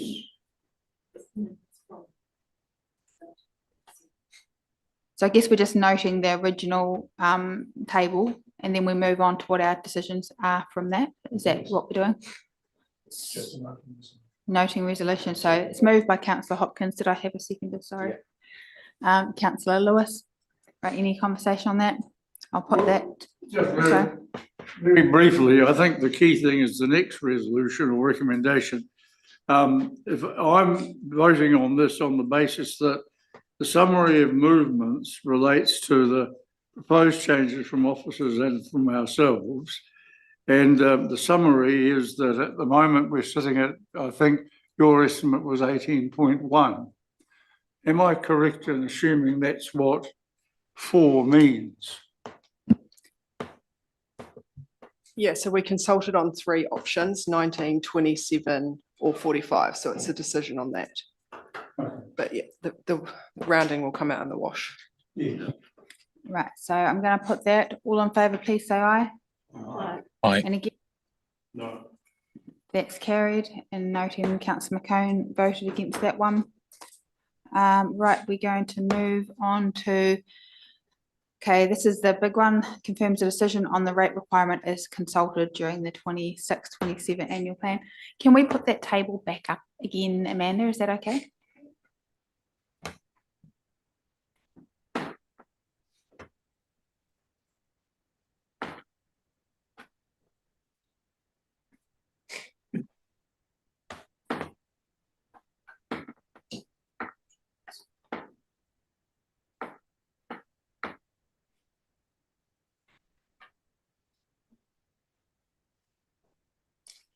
So how come the 19 one's gone up?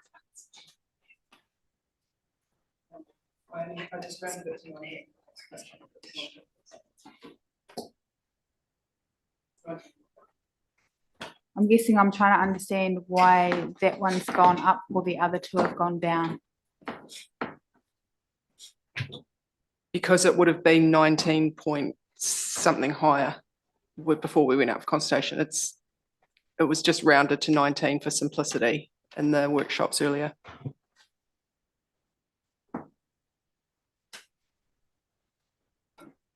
So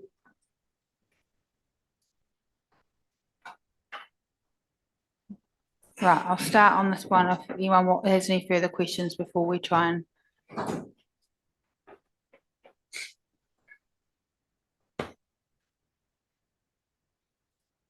Okay. Councillor Hopkins, use your microphone, please. are we saying that when we consulted on 19, we weren't consulting on 19, Because what that's saying now is that after we've made $370 worth, $1,000 worth of savings, we've actually got a marginally higher or unchanged rate impost, as was the case previously.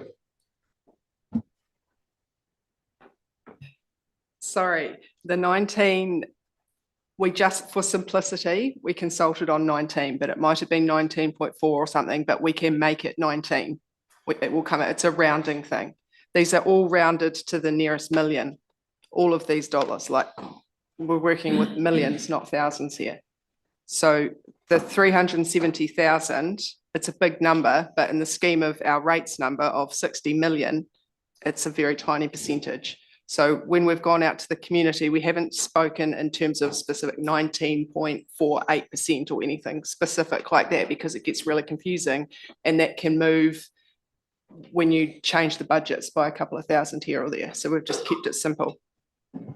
But if you resolve 19%, I can make the budgets 19% by rounding by 1,000 here or there. Like, I know the community feels that $1,000 or the 370,000 is material. It is a huge amount, but in terms of our rates, it is not a big amount when you're looking at $60 million worth of rates. No, thank you, Amanda.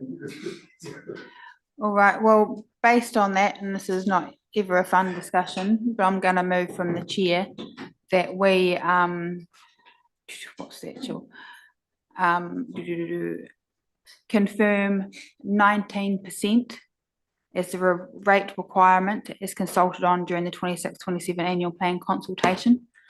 So I'll move that and see if I've got a seconder to start the conversation. I've got a seconder for Councillor Linwood, so that gives us a chance to talk to this one.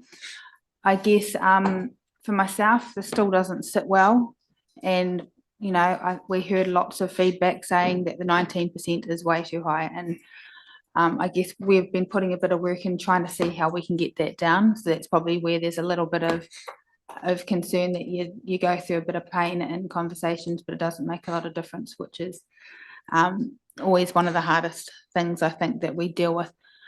Want to acknowledge that this is really high for our community and it's asking too much, and there needs to be a look in the long-term plan as to what we do and don't do moving forward. There does need to be a service level conversation. There does need to be looked for where there is savings, and that includes things like staffing levels. Those are the conversations which are tough ones to have, but we need to have them as a council.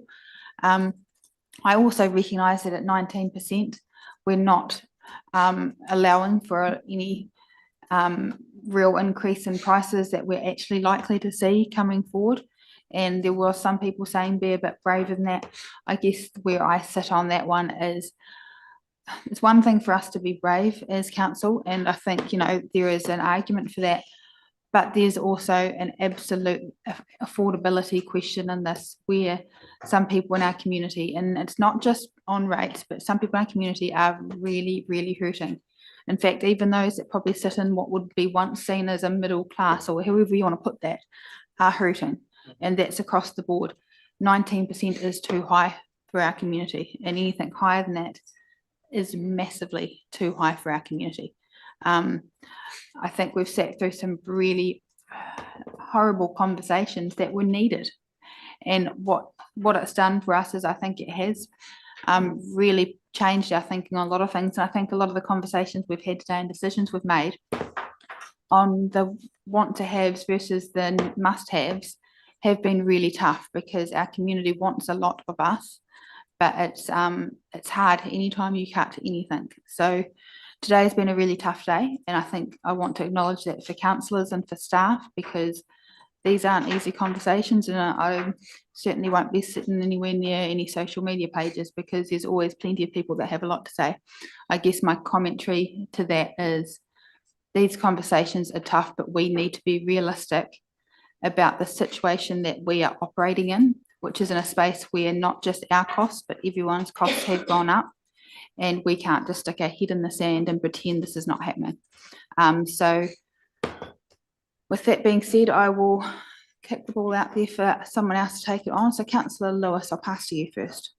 Thanks, Mayor Tavendale. Yeah, it's not an easy decision to make. I think the reality of it is that there's the 7% plus the 2% additional. That the 7% originally forecast in the LTP, and then the 2% allowance for an increase. And that 10% is basically paying the tab from last year. And I think where we take lessons from this is actually, as I mentioned last week, going forward as to how budgets and things are set, and looking at our income, because Mr. Hope was 100% right. Basically, it's not just how much is being spent, but it's actually how much is coming in. And this will at least get that part of it sort of squared up. It's not putting us in front by any stretch of the imagination, but effectively we're just paying the bar tab now, and that's it. Thank you. Councillor Hopkins. Yeah, I'm sorry, I can't and won't vote for this at the moment. If we confirm this now, we lock in a quantum of rate increase that will go unchallenged and be simply endorsed on the 30th of June. My view is, if we mean what we say, and I think all of us do, about the hardship that this is going to cause a percentage of people, and a not insignificant percentage of people in the community, then we've got a month to find ways to actually prune it further. And I believe we have a moral obligation to try everything possible so to do. And I would just make the point that, yes, I think 179 people said they wanted 19%. Many of them said that they wanted it, but with great reluctance.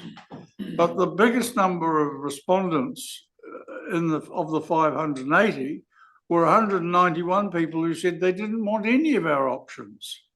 And they opted, most of them, for 7 or 9%. Now that may be unrealistically low, but I still want to try and find a rise that sits below 19 and maybe a little higher or higher than 9. So as of today, I'm not prepared to confirm this decision. Thank you. Councillor Thelning.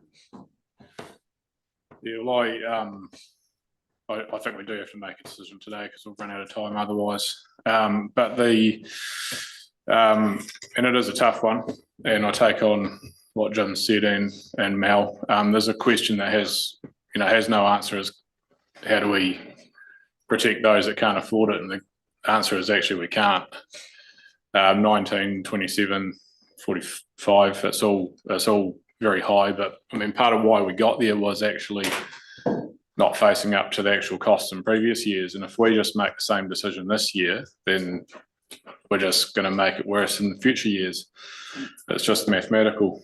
In particular depreciation too, because if we keep kicking that can down the road, and there's another can every year, because depreciation comes around every year. At least the other thing is, if we go less than 45, less than break even, we're going to have another deficit to cover next year.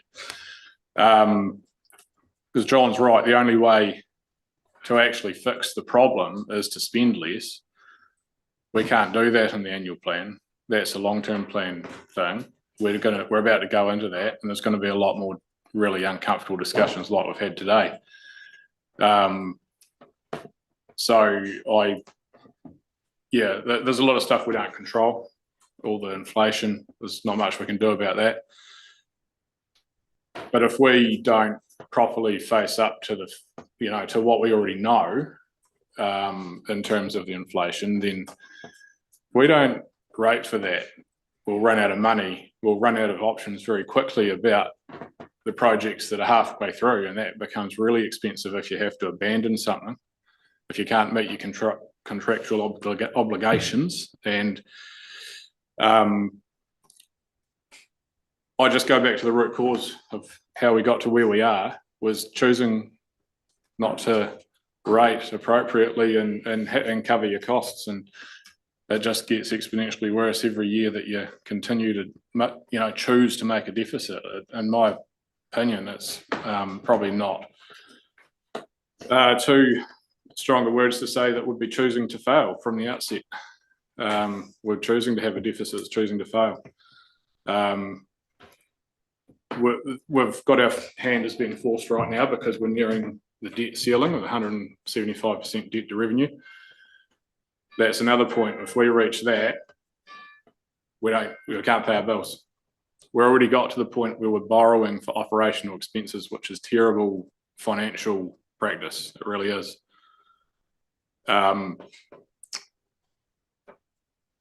We do have to go back and look at what we're doing. And with that qualification, I suppose I'm all for break even this year. That's not even paying down debt. All that's doing at 45% is stopping the bleeding. So it's bloody hard to do, but I've been looking all through those 580 odd submissions, looking for another answer, looking for a bright idea, looking for some other way to do it. But if we don't face up to facts this year, it's not going to get any easier. The depreciation doesn't go away. That goes to Southern Waters and they're required to depreciate. That is coming. Not only that, but whatever people are paying for water now is going to roughly double on average. Next year is not going to be any easier. If we kick the can down the road this year, hoping it's going to get better, well, that's the attitude that's been taken for the last 6 or 7 years, watching these meetings and these discussions. We're going to make it worse if we don't cover the costs. It's as simple as that. So there's a lot more we have to look at internally, operational, capital. That long-term plan discussions are going to be hard. It's not going to make any of us very popular, but at the end of the day, as far as I see it, we shouldn't be planning to fail. But I think we should be covering the costs. We definitely don't like the costs, don't like where it's at. But if we go up 19%, we're far too close to that debt cap for my comfort. If we go for 9%, we'll definitely go broke. And at 27%, we're not covering that depreciation. That'll hit us like a freight train next year if we don't face up to it now, because there'll be next year's depreciation will be added to it. It'll just get worse and worse the longer that we don't face up to it. So I'm sitting in that 44% space at the moment, 44.3 I think it is. So yeah, I'll leave it at that, and I won't support the 19. Thank you, Councillor Fallon. I've got Councillor McCone, Councillor Schlack, Deputy Mayor Ryan and Councillor Holden. it's fun hearing your voice played back. Councillor McCone. Look, it won't change which way I feel, but I'd just like to make the comment, and particularly what Jim's saying, that revenue determines what your cost should be, and you've got to live within your means. And however you do that, I'm not sure. That's all I've got to say. Councillor Schlack. Well, after Councillor Thelning, there's not much left to say other than pretty well endorse most of what he says. I will not support the 19%. Figures speak for himself. We're going to leave out an 8% if it gives us the 27. So basically, at the end of this coming financial year, we're going to end up with yet another deficit, which is what we have been doing for years and years on end, and we need to change. As far as the depreciation is concerned, I'm personally not that concerned about the 18% or the water depreciation. It is a situation that all districts, all partners in the CCO Southern Waters find themselves in. I raised it at the last meeting. However, there is something that Councillor McCowan has pointed out, and that is truly concerning me, is I don't see any avenue on the 19 or the 27, as in how we are going to repay our debts. I just don't see it. And I really think that we have to start working on the debt. It's something that is going to affect our next generation, whoever comes after us, and to hand over such a big debt burden. And let's be clear about this, just because Free Waters is moving to Southern Waters doesn't mean we lose that responsibility over it. So I will not be supporting the 19%. I will not be supporting the 27%. I actually would like to see the 45%, and that 18% is actually ring fenced towards debt. That's where I sit. Thank you. Thank you, Deputy Mayor Ryan. Thank you. Yeah, I guess in coming into today, I was reflecting back on a lot of the comments that came through the submission process, and pulling out a few of them. You know, people are worried about losing their homes. Whānau may no longer be able to afford food or send their children to school to lunches.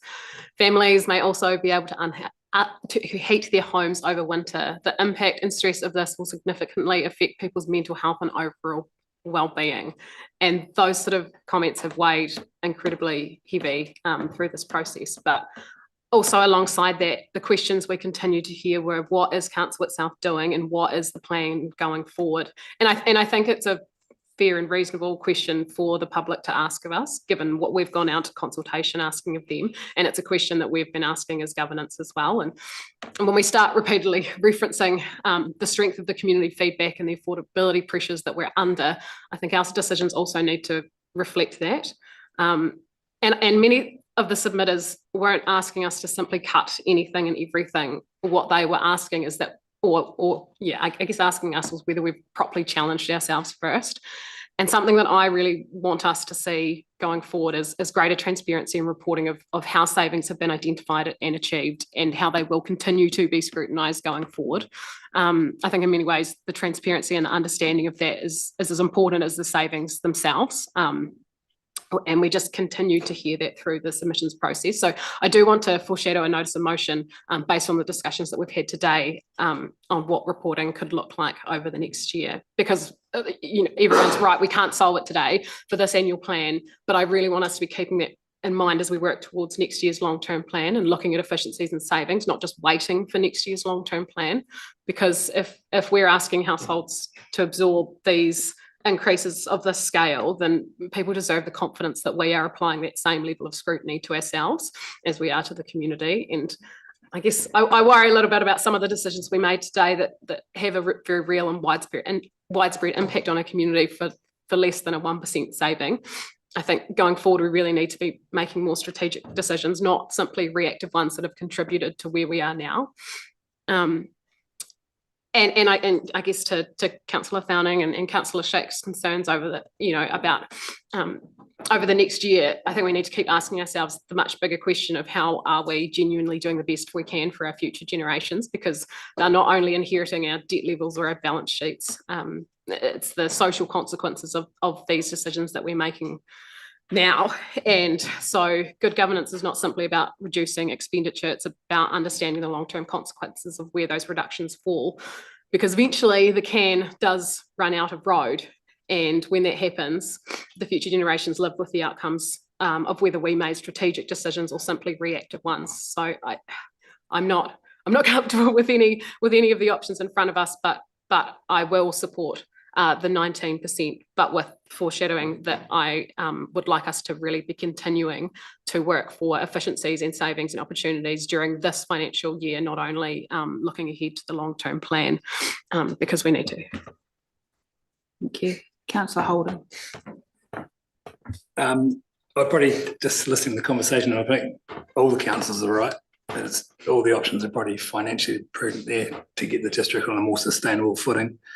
But I'm also, the scale and content of the submissions sort of do suggest sort of broader underlying issues beyond community affordability alone. I think there are some real ramifications. I noticed the debate is there's been a reluctance acceptance about investment and scale works that we are under pressure to do in the timeframes, that it sort of is unavoidable. And the debate's probably moved more like how quickly can the district actually realistically afford it. I'm reluctantly, I know the prudent thing to do would be somewhere in the middle, but I'm going to probably have to support the lower end of rate increases, which again, I'm reluctant to do myself as well, because I do believe we could make some more savings. I know timing's not on our side, but yeah, I thank the community for the submissions they have got, and it's going to be some serious work that needs to be done moving forward. Right, so based on that, councillor, is there anyone else that wants to speak before I put it? Councillor McCone, you have spoken onto this one. Go for it, councillor McCone. I'd just like to reinforce, this is probably one of the hardest decisions we've ever had to make sitting around this table in the short time I've been here.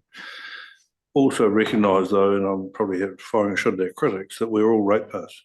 So the decisions we make are not taken lightly, they're taken very hardly. Secondly, of that, I also like to reflect that percentage rate rises are very dangerous for the rural community, because the percentage rate rise can actually be far and exceed what the average percentage is. And I think we need to acknowledge that and take into account of how we straighten that up, because once we start to talk the numbers we're not talking hundreds, we're talking thousands. And I think that needs to be taken into account. I don't know if it's something that we have an understanding of when we do set the rates a little bit as to how they fall. To take your point, and I've been sitting on that one too, because I sort of went, you know, is it a equal across sort of rating units rather than ratepayers, and I guess, or their usual kind of price of the properties. I guess the issue with that there is then you're probably putting more onus on your urban community, which I'd say is probably the area that may be more on the fixed incomes, and so there's a unintended consequence of that way too. And I get that's not the right argument either. There's no right argument in this one. I won't argue the point, but you recognise what I'm talking about. I do, absolutely. Right, so just going back to the motion at play, do you have it down there, Arlene? Thank you. And just want to really acknowledge to councillors and ones that are not looking at voting in support. I understand that this is a difficult one. I think all the different viewpoints around the table do show how much this has been a really problematic, tough one to land. It's not an easy conversation. So number 5 there is confirms 19% as a rates requirement as consulted on during the 26-27 annual plan consultation. Moved by myself, councillor, seconded by councillor Linwood. Right, I'm going to put that. All in favour, please say aye. Aye. And against? No. No. Right, we're going to take a show of hands on that one. So first of all, the ayes, please raise your hand. So we've got councillor Linwood, councillor Lewis, Deputy Mayor Ryan, councillor Holding. And where did you vote on this one, councillor Cowles? No, I won't be voting for that one. Thanks. Okay, so that there is 5, so that is lost. The others all, I believe, voted against. Is that right? Yes. Yeah. I voted for that one. Well, I moved it. Yeah. Right, so that has been lost. So based on that, do I have someone else that's willing to put something on the table? Councillor I Thelning. will move as follows. No, Councillor Thelning's just sorry. indicated, sorry. Yeah, well, being the vocal one for the 44.28, was it, Amanda? I'll yeah. Yeah, no, I'll move the 44.28 to break even. Right, do I have a second on that? Seconded by councillor Slack. Right, is there any conversation on that one? We have probably beated it around a wee bit. Right, I'm going to put that. All in favour, please say aye. Aye. Aye. And against? No. No. So 3 ayes there in councillor Schlack, Cowles and Thelning, and everyone else was no's, is that correct? Okay, so that's also lost. Right, councillor Hopkins. Madam Chair, Madam Mayor, rather than putting numbers around now, I would move as follows for 5. Commits to resolving a rate requirement as consulted on during the 2026-27 annual plan consultation before 30 June 2026. I might just take comment from our Chief Executive on that one. So I'll invite Mr. Hope and Ms. Nichols to come in as well. I think if we don't get to a rate rise today and understand that, you're going to cause real difficulties in being able to present an annual plan to you on the 30th of June. There is a lot to work through in that process. We've already extended that process by having an extraordinary meeting of council on the 30th of June to give time to work through from today the implications of today into rating. So I think you would be in danger of not setting a rate and not setting a budget, which would be a potential issue for the minister. May I ask a question? If you, I accept the point you're making, and I sort of knew that was the case when I moved the resolution or recommendation.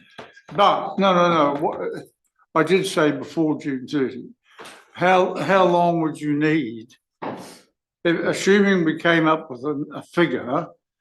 What would be the date in January we would need to June we would need to confirm it? Can I just take that one? Because this conversation and this decision will not get any easier. That's the reality. And I think we're at a stage now where we need to be moving into our long-term plan discussions to get that landed. We need to make a decision on this today. I know it's not thing, and it might be we need to keep going back and teasing out a few numbers and getting closer to a point.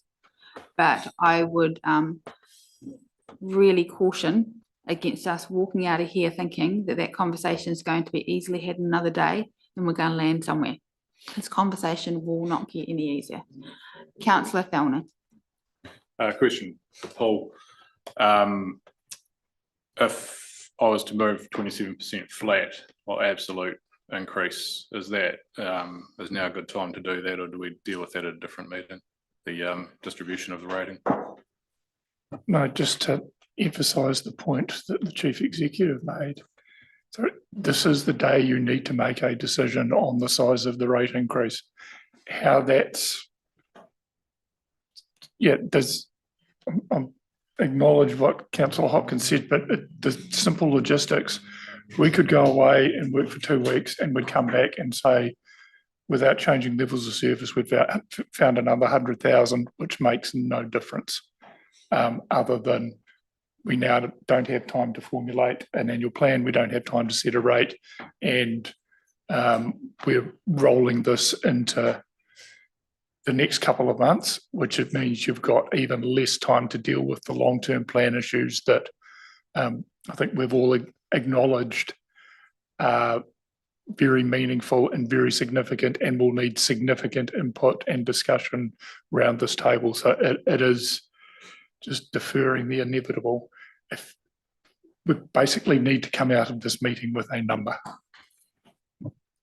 My question was probably more around 27% for everybody, that if we make it. But my thinking is, I've had, when I analyse the feedback and the submissions, and from the rural wards, it was largely the rip the band-aid off, get it done, but don't come back. They wanted 45%, fix the problem, don't come back. I think they could see that, it's not going to make it any better charging less than that. With that motion was lost, so we're going to move on. It's obviously the 27% is the next one to test, and I agree it needs to be done today. My thinking is, though, that we could at least put a bit of equity into that by making it equal across all ratepayers, rather than the usual rating approach where the average might have been 10%, but some people up there who get 24%, others in other places might get 7%.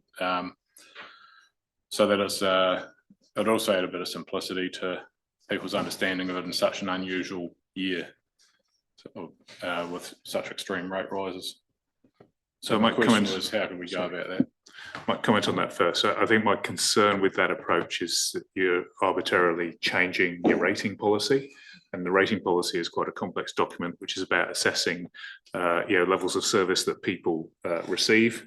And that's why rates is so complex. Different people receive different levels of service and have different access to services.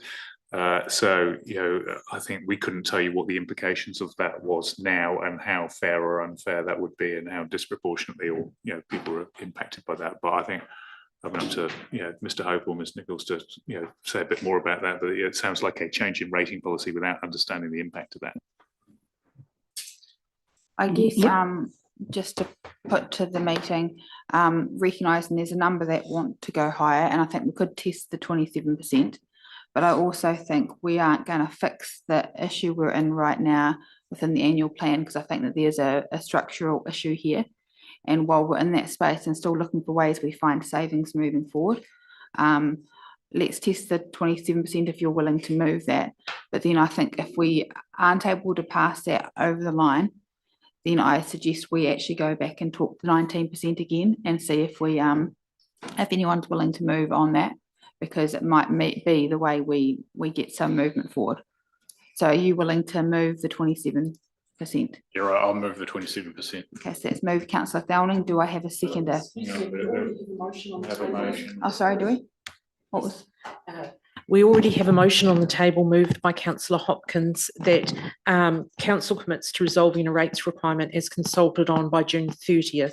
So we need to see if there's a seconder for that first and then deal with that one, and then we can move another one. Is there a seconder for that? Okay, that lapses through want of a seconder. Point of order, Arlene may be able to help here. I don't think we can vote for a second time on a resolution upon which we have already voted and said no. We've had the vote for 27% rate increase. No, we haven't had a vote for 27. Yes, we did. No, we haven't. We've had 44. Pardon? It's only if we revisited 19, which I would then take advice. So we have a mover for 27%. Do I have a seconder for that? Okay, so lapses through want of a seconder. Governance advisor, am I able to remove the 19%? As a suggestion, you could make it 18.9. I don't think you can move the resolution.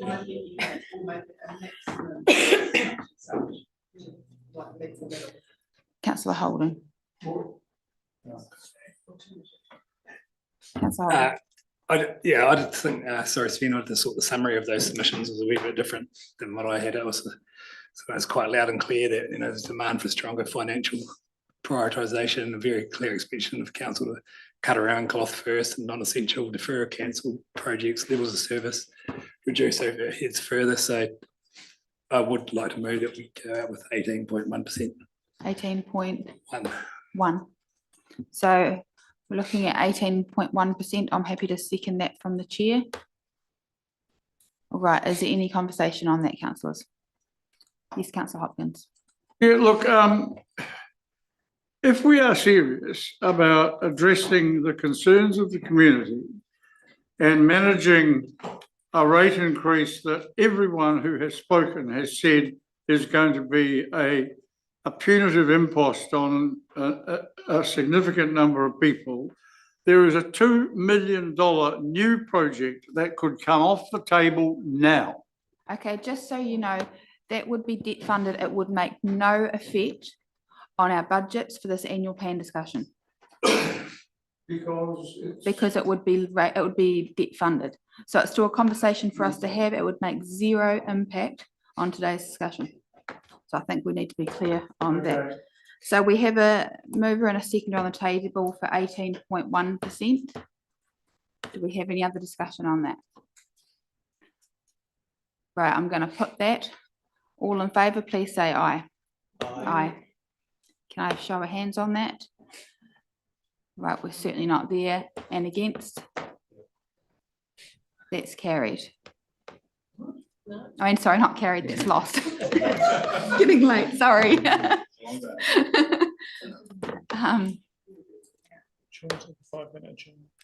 Why, yeah, it's probably a good call. Why don't we take an adjournment? We need to probably have a bit of a catch up as a team and see where we're going to find a middle ground. So we will be back at about 5:10.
All right.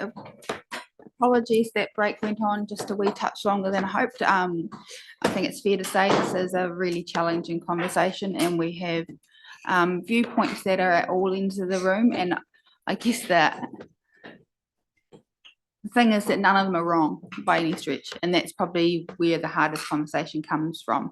It's some very much wanting to just say we need to confront the situation and do the right thing not optically, but financially, prudently, when other ones are looking to the community. So this is a really tough one, and it's fair to say what I'm about to move is there's a few that may hopefully support it that are going to support it very reluctantly because it's not where they want to see the conversation go either.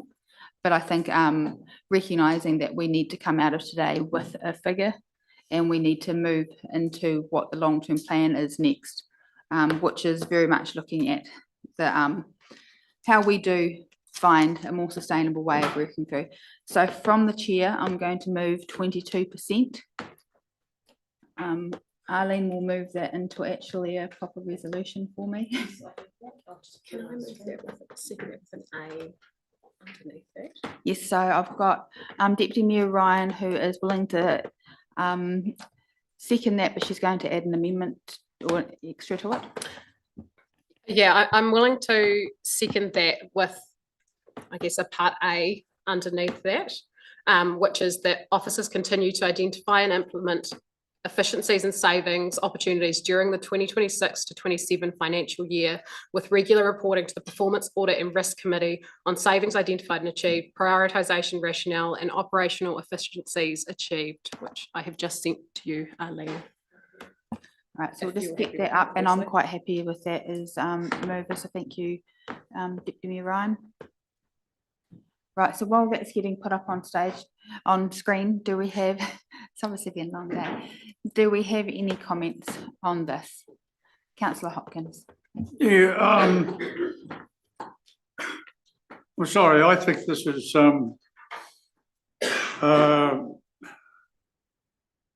reckless, or I don't quite know. I wanted to say it's madness. We've got 580 people, 179 of whom opted for 19 with reluctance, 191 of whom rejected all three options. We've alighted close to a proposition that was only supported by 57 people. Now, look, I know that public consultations of this nature are not a referendum, but they are a clear barometer of public sentiment and belief, conviction, and concern. And the level of anger and anxiety that this proposal, or our three proposals, have generated, the failure to include any of the lower options that were mentioned in the LTP documents last year, exacerbating the situation, and the hardship that we have acknowledged today. We've got people here today saying, reading out quotes from people who are worried about losing their homes, and then endorsing and voting for a 22% rate increase, the highest in the country. I'm sorry, this is a situation where, in my view, the issues that have arisen must be dealt with. I believe that we need to send a clear signal to the community who has told us, well, those who were at the Opera House anyway, that they were willing to support cuts in services rather than the increases in rates we were proposing. We will have to do things in the LTP that are radically different from what we have done. And one of the things I think that we have not addressed in recent years is that need for change. Well, it's here now in spades. And in my view, we should respond to the community this year with a rate increase that moderates the impact that we're proposing and acknowledges their concerns, with the commitment, not that we're going to have reports to par over the next year, but with the commitment that the LTP is going to be radically different and will bring about major change. I cannot and will not support this resolution. Thank you. Councillor Thelnan. Yeah, well, I will reluctantly support it only because of Deputy Mayor Ryan's amendment there. And I do agree with Jim, the LTP is going to have to be radically different. We're losing a third of our business, and the submissions all said we've got to cut our cloth, and that's going to happen. It's not going to be easy. It's probably going to be a bit of a bloodbath, and the community's going to at this level of rating, they're going to notice a loss of services. We don't know what that's going to be yet. That is the LTP discussion, but we're going to continue bleeding financially, and that's the compromise we've come to, I believe. So I'm going to reluctantly support the motion. Councillor Schlack, then Deputy Mayor Ryan. Yes, I will reluctantly, capital letters, bold, support this motion. We need to move on. I appreciate the motion that Deputy Mayor Ryan has put there. I acknowledge the 582 submissions, but I was at the Opera House, I was at every community meeting. And when you speak to people individually, you get a different story. And if I just take a rough number of about 10,000 ratepayers, approximately in the district, yeah, we're talking about 6% of people that have made a submission. Now, I'm not going to draw any conclusions, but I think that is simply those figures are there to put in perspective. If we look at residents, which is around about the 20,000, it's less than 3%. I will reluctantly support this. Can we bring that resolution back up, please?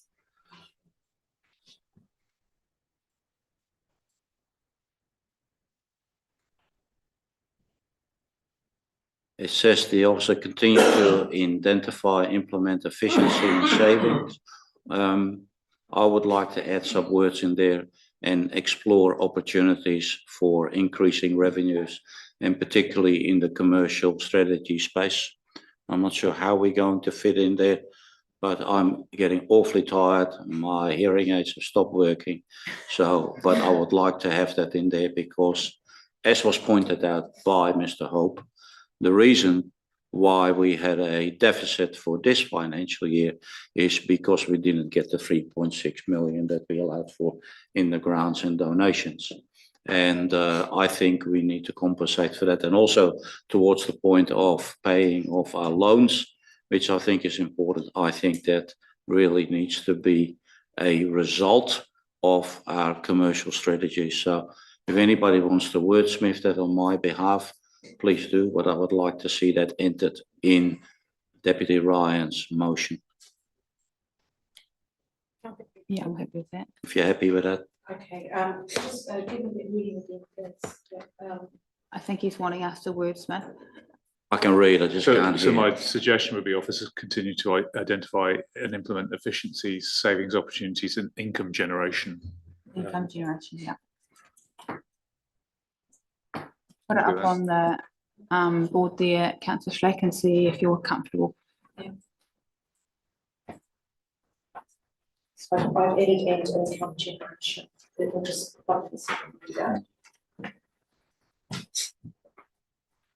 You happy with that, Councillor Schlack?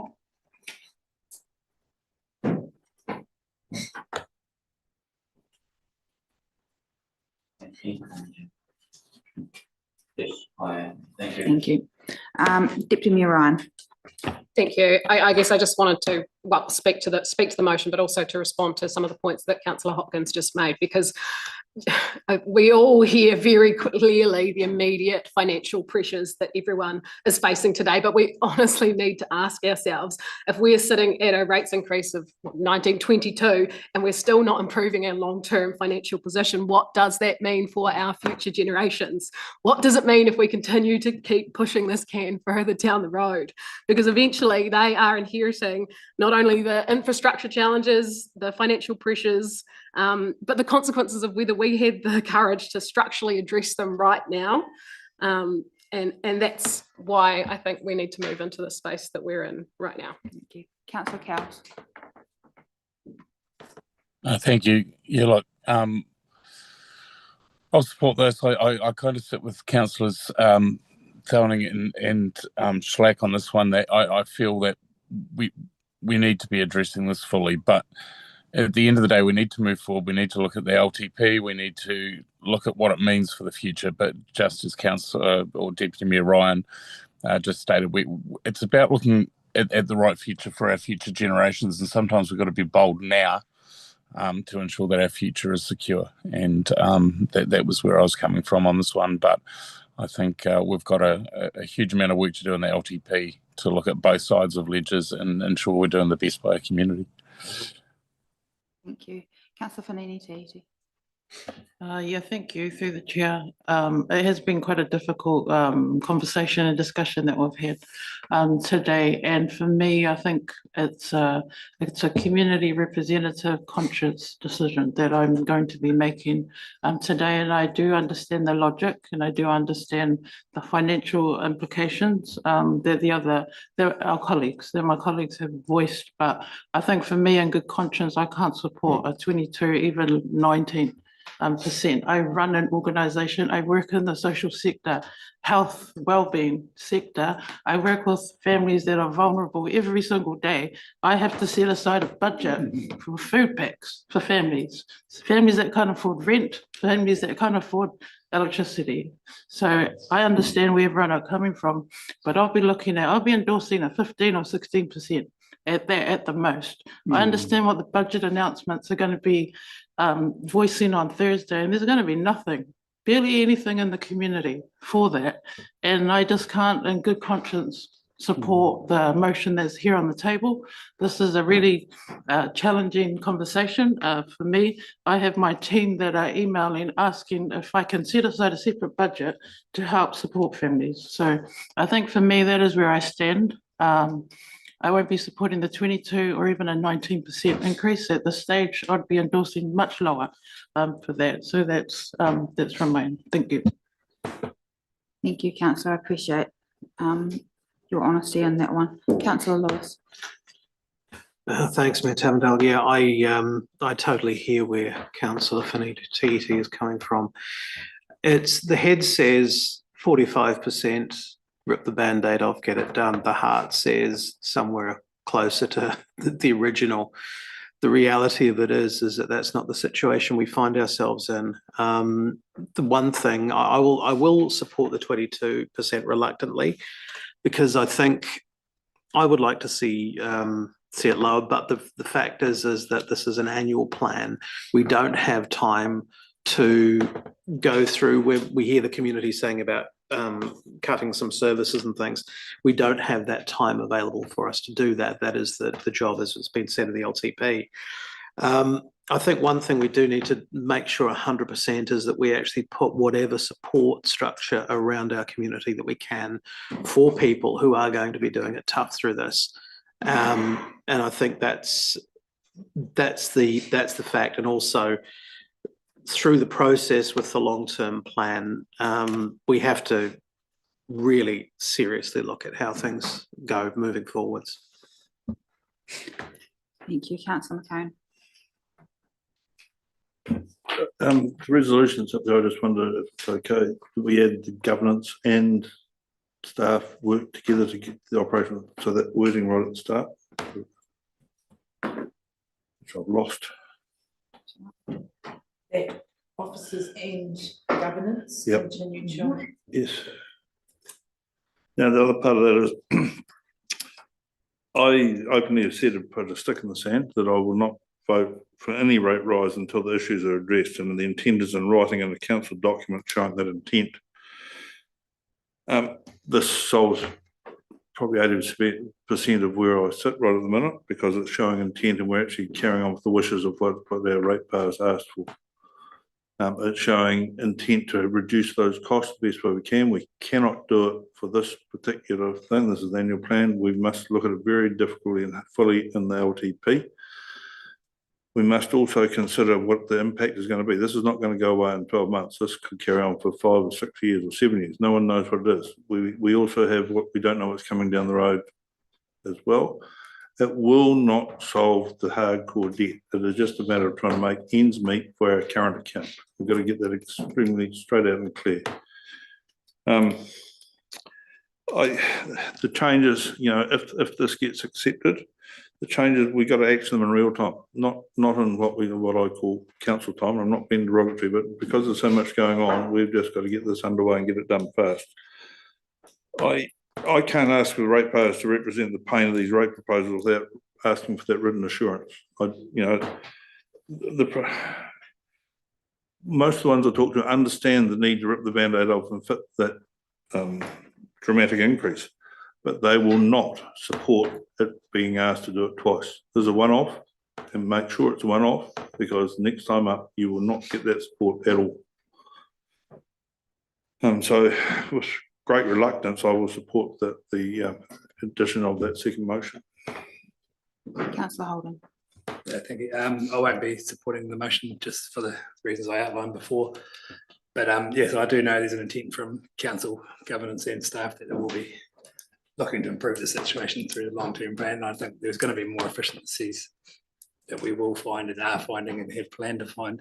But at the moment, it's too much too fast. And I think I'm heartened by the second of the motion you put in Deputy Mayor. I think that's what the community wants to see, that proof of value for money. So I think those moments will be good. But yeah, I won't be supporting the motion. And I guess this is, and I guess it's something for me that I reluctantly moved, even because 19% is not in my comfort space, if I'm perfectly honest. And I was hoping through some of the things that we might get that lower, but it's not where we're at, and trying to find a compromise in there between two starkly different positions. And they're both, like I've mentioned, positions that there's a lot of reason behind. And I just really want to acknowledge the hurt out there, because it's sitting on a number of councillors. I think it's probably sitting on every councillor's shoulder. No one wants to be in this position, but we do need to have real conversations. And I think the fact that the brave conversations haven't happened in the past has brought us a long way. And I sometimes feel like my shoulders aren't quite big enough to make these brave decisions, but we're a team. And I appreciate the time that we've all spent in this room, sitting well outside our comfort zones, having a conversation that we don't want to be having, because, you know, we know what we're trying to achieve. And I think that there's a lot of work to go. And I'm just, I guess, and I'm looking at the numbers here. I do want to move in motion at the end of all this as well around delegations around debt collection and offering some leniency for our community, because I don't want to see penalties added in this mix when our community is hurting. So I think that's something that I'll find some wording for to add afterwards. So I just want to highlight that. Based on that, now we've got, sorry Arlene, I'm going to pop that back on the screen. We've got a motion on the table, a mover and a seconder, recognising that no one's particularly happy about it. But I'm going to put that. Actually, point of order, just very briefly, the recommendations start with the two words "that council," so I don't think this resolution should repeat them. I mean, if you look at the top, before number 1. We can take that council out and just confirms. That's fine. I'm putting the motion at the moment. I had a point of order. Do you have a point of order? I do. Can we put that separately, because the outcome of the second one,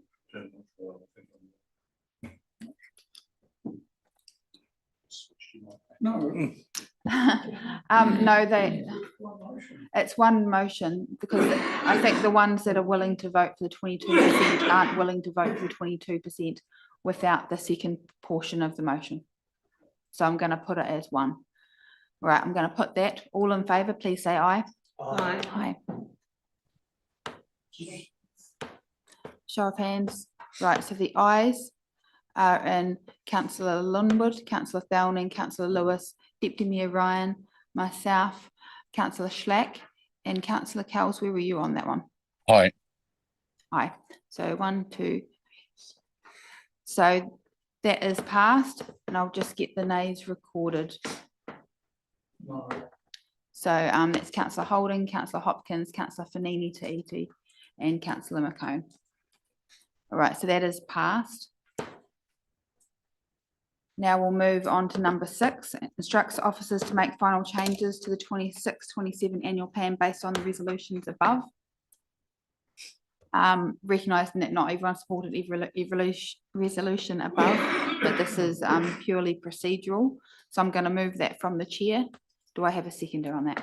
Thank you, Councillor Schlack. Any comments on that? I'll put that. All in favour, please say aye. Aye. And against? That's carried, and there was an abstention there by Councillor McCone.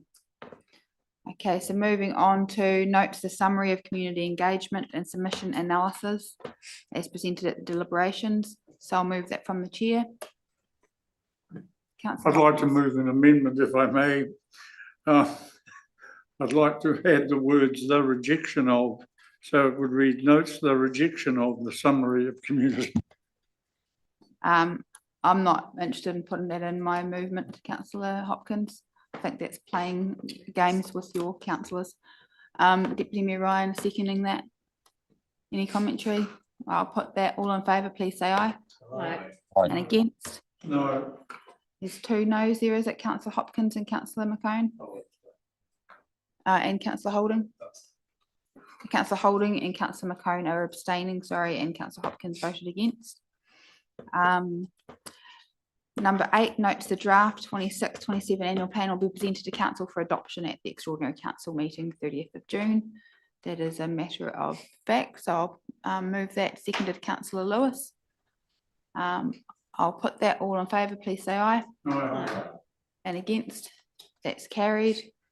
Notes that once the 26-27 annual plan is adopted, rates for the 26-27 will be set at that same meeting. I'll move from the chair.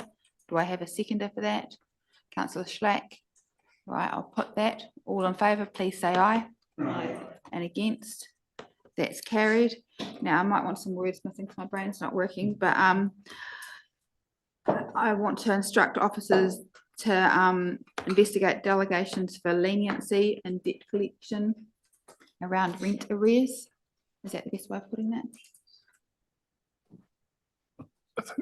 Paul. If you indicate that you'd like something presented to the 30th meeting, then it doesn't need to be done today. Yep. We could have something either as part of the adoption of the annual plan or the rates resolution that addresses the issue you've raised, rather than trying to sort it out. Sort of Okay. wording that'd be suitable in this meeting. So instruct. I think if you just get it in the minutes that you'd like something for the next meeting on it. Okay. I'll just request something to come back to our next meeting. How does that sound?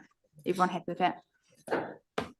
All right, thank you. Now, is that everything we've got in the public part of the meeting? Yep. So I'm going to move that we move into public excluded. Do I have a seconder for that?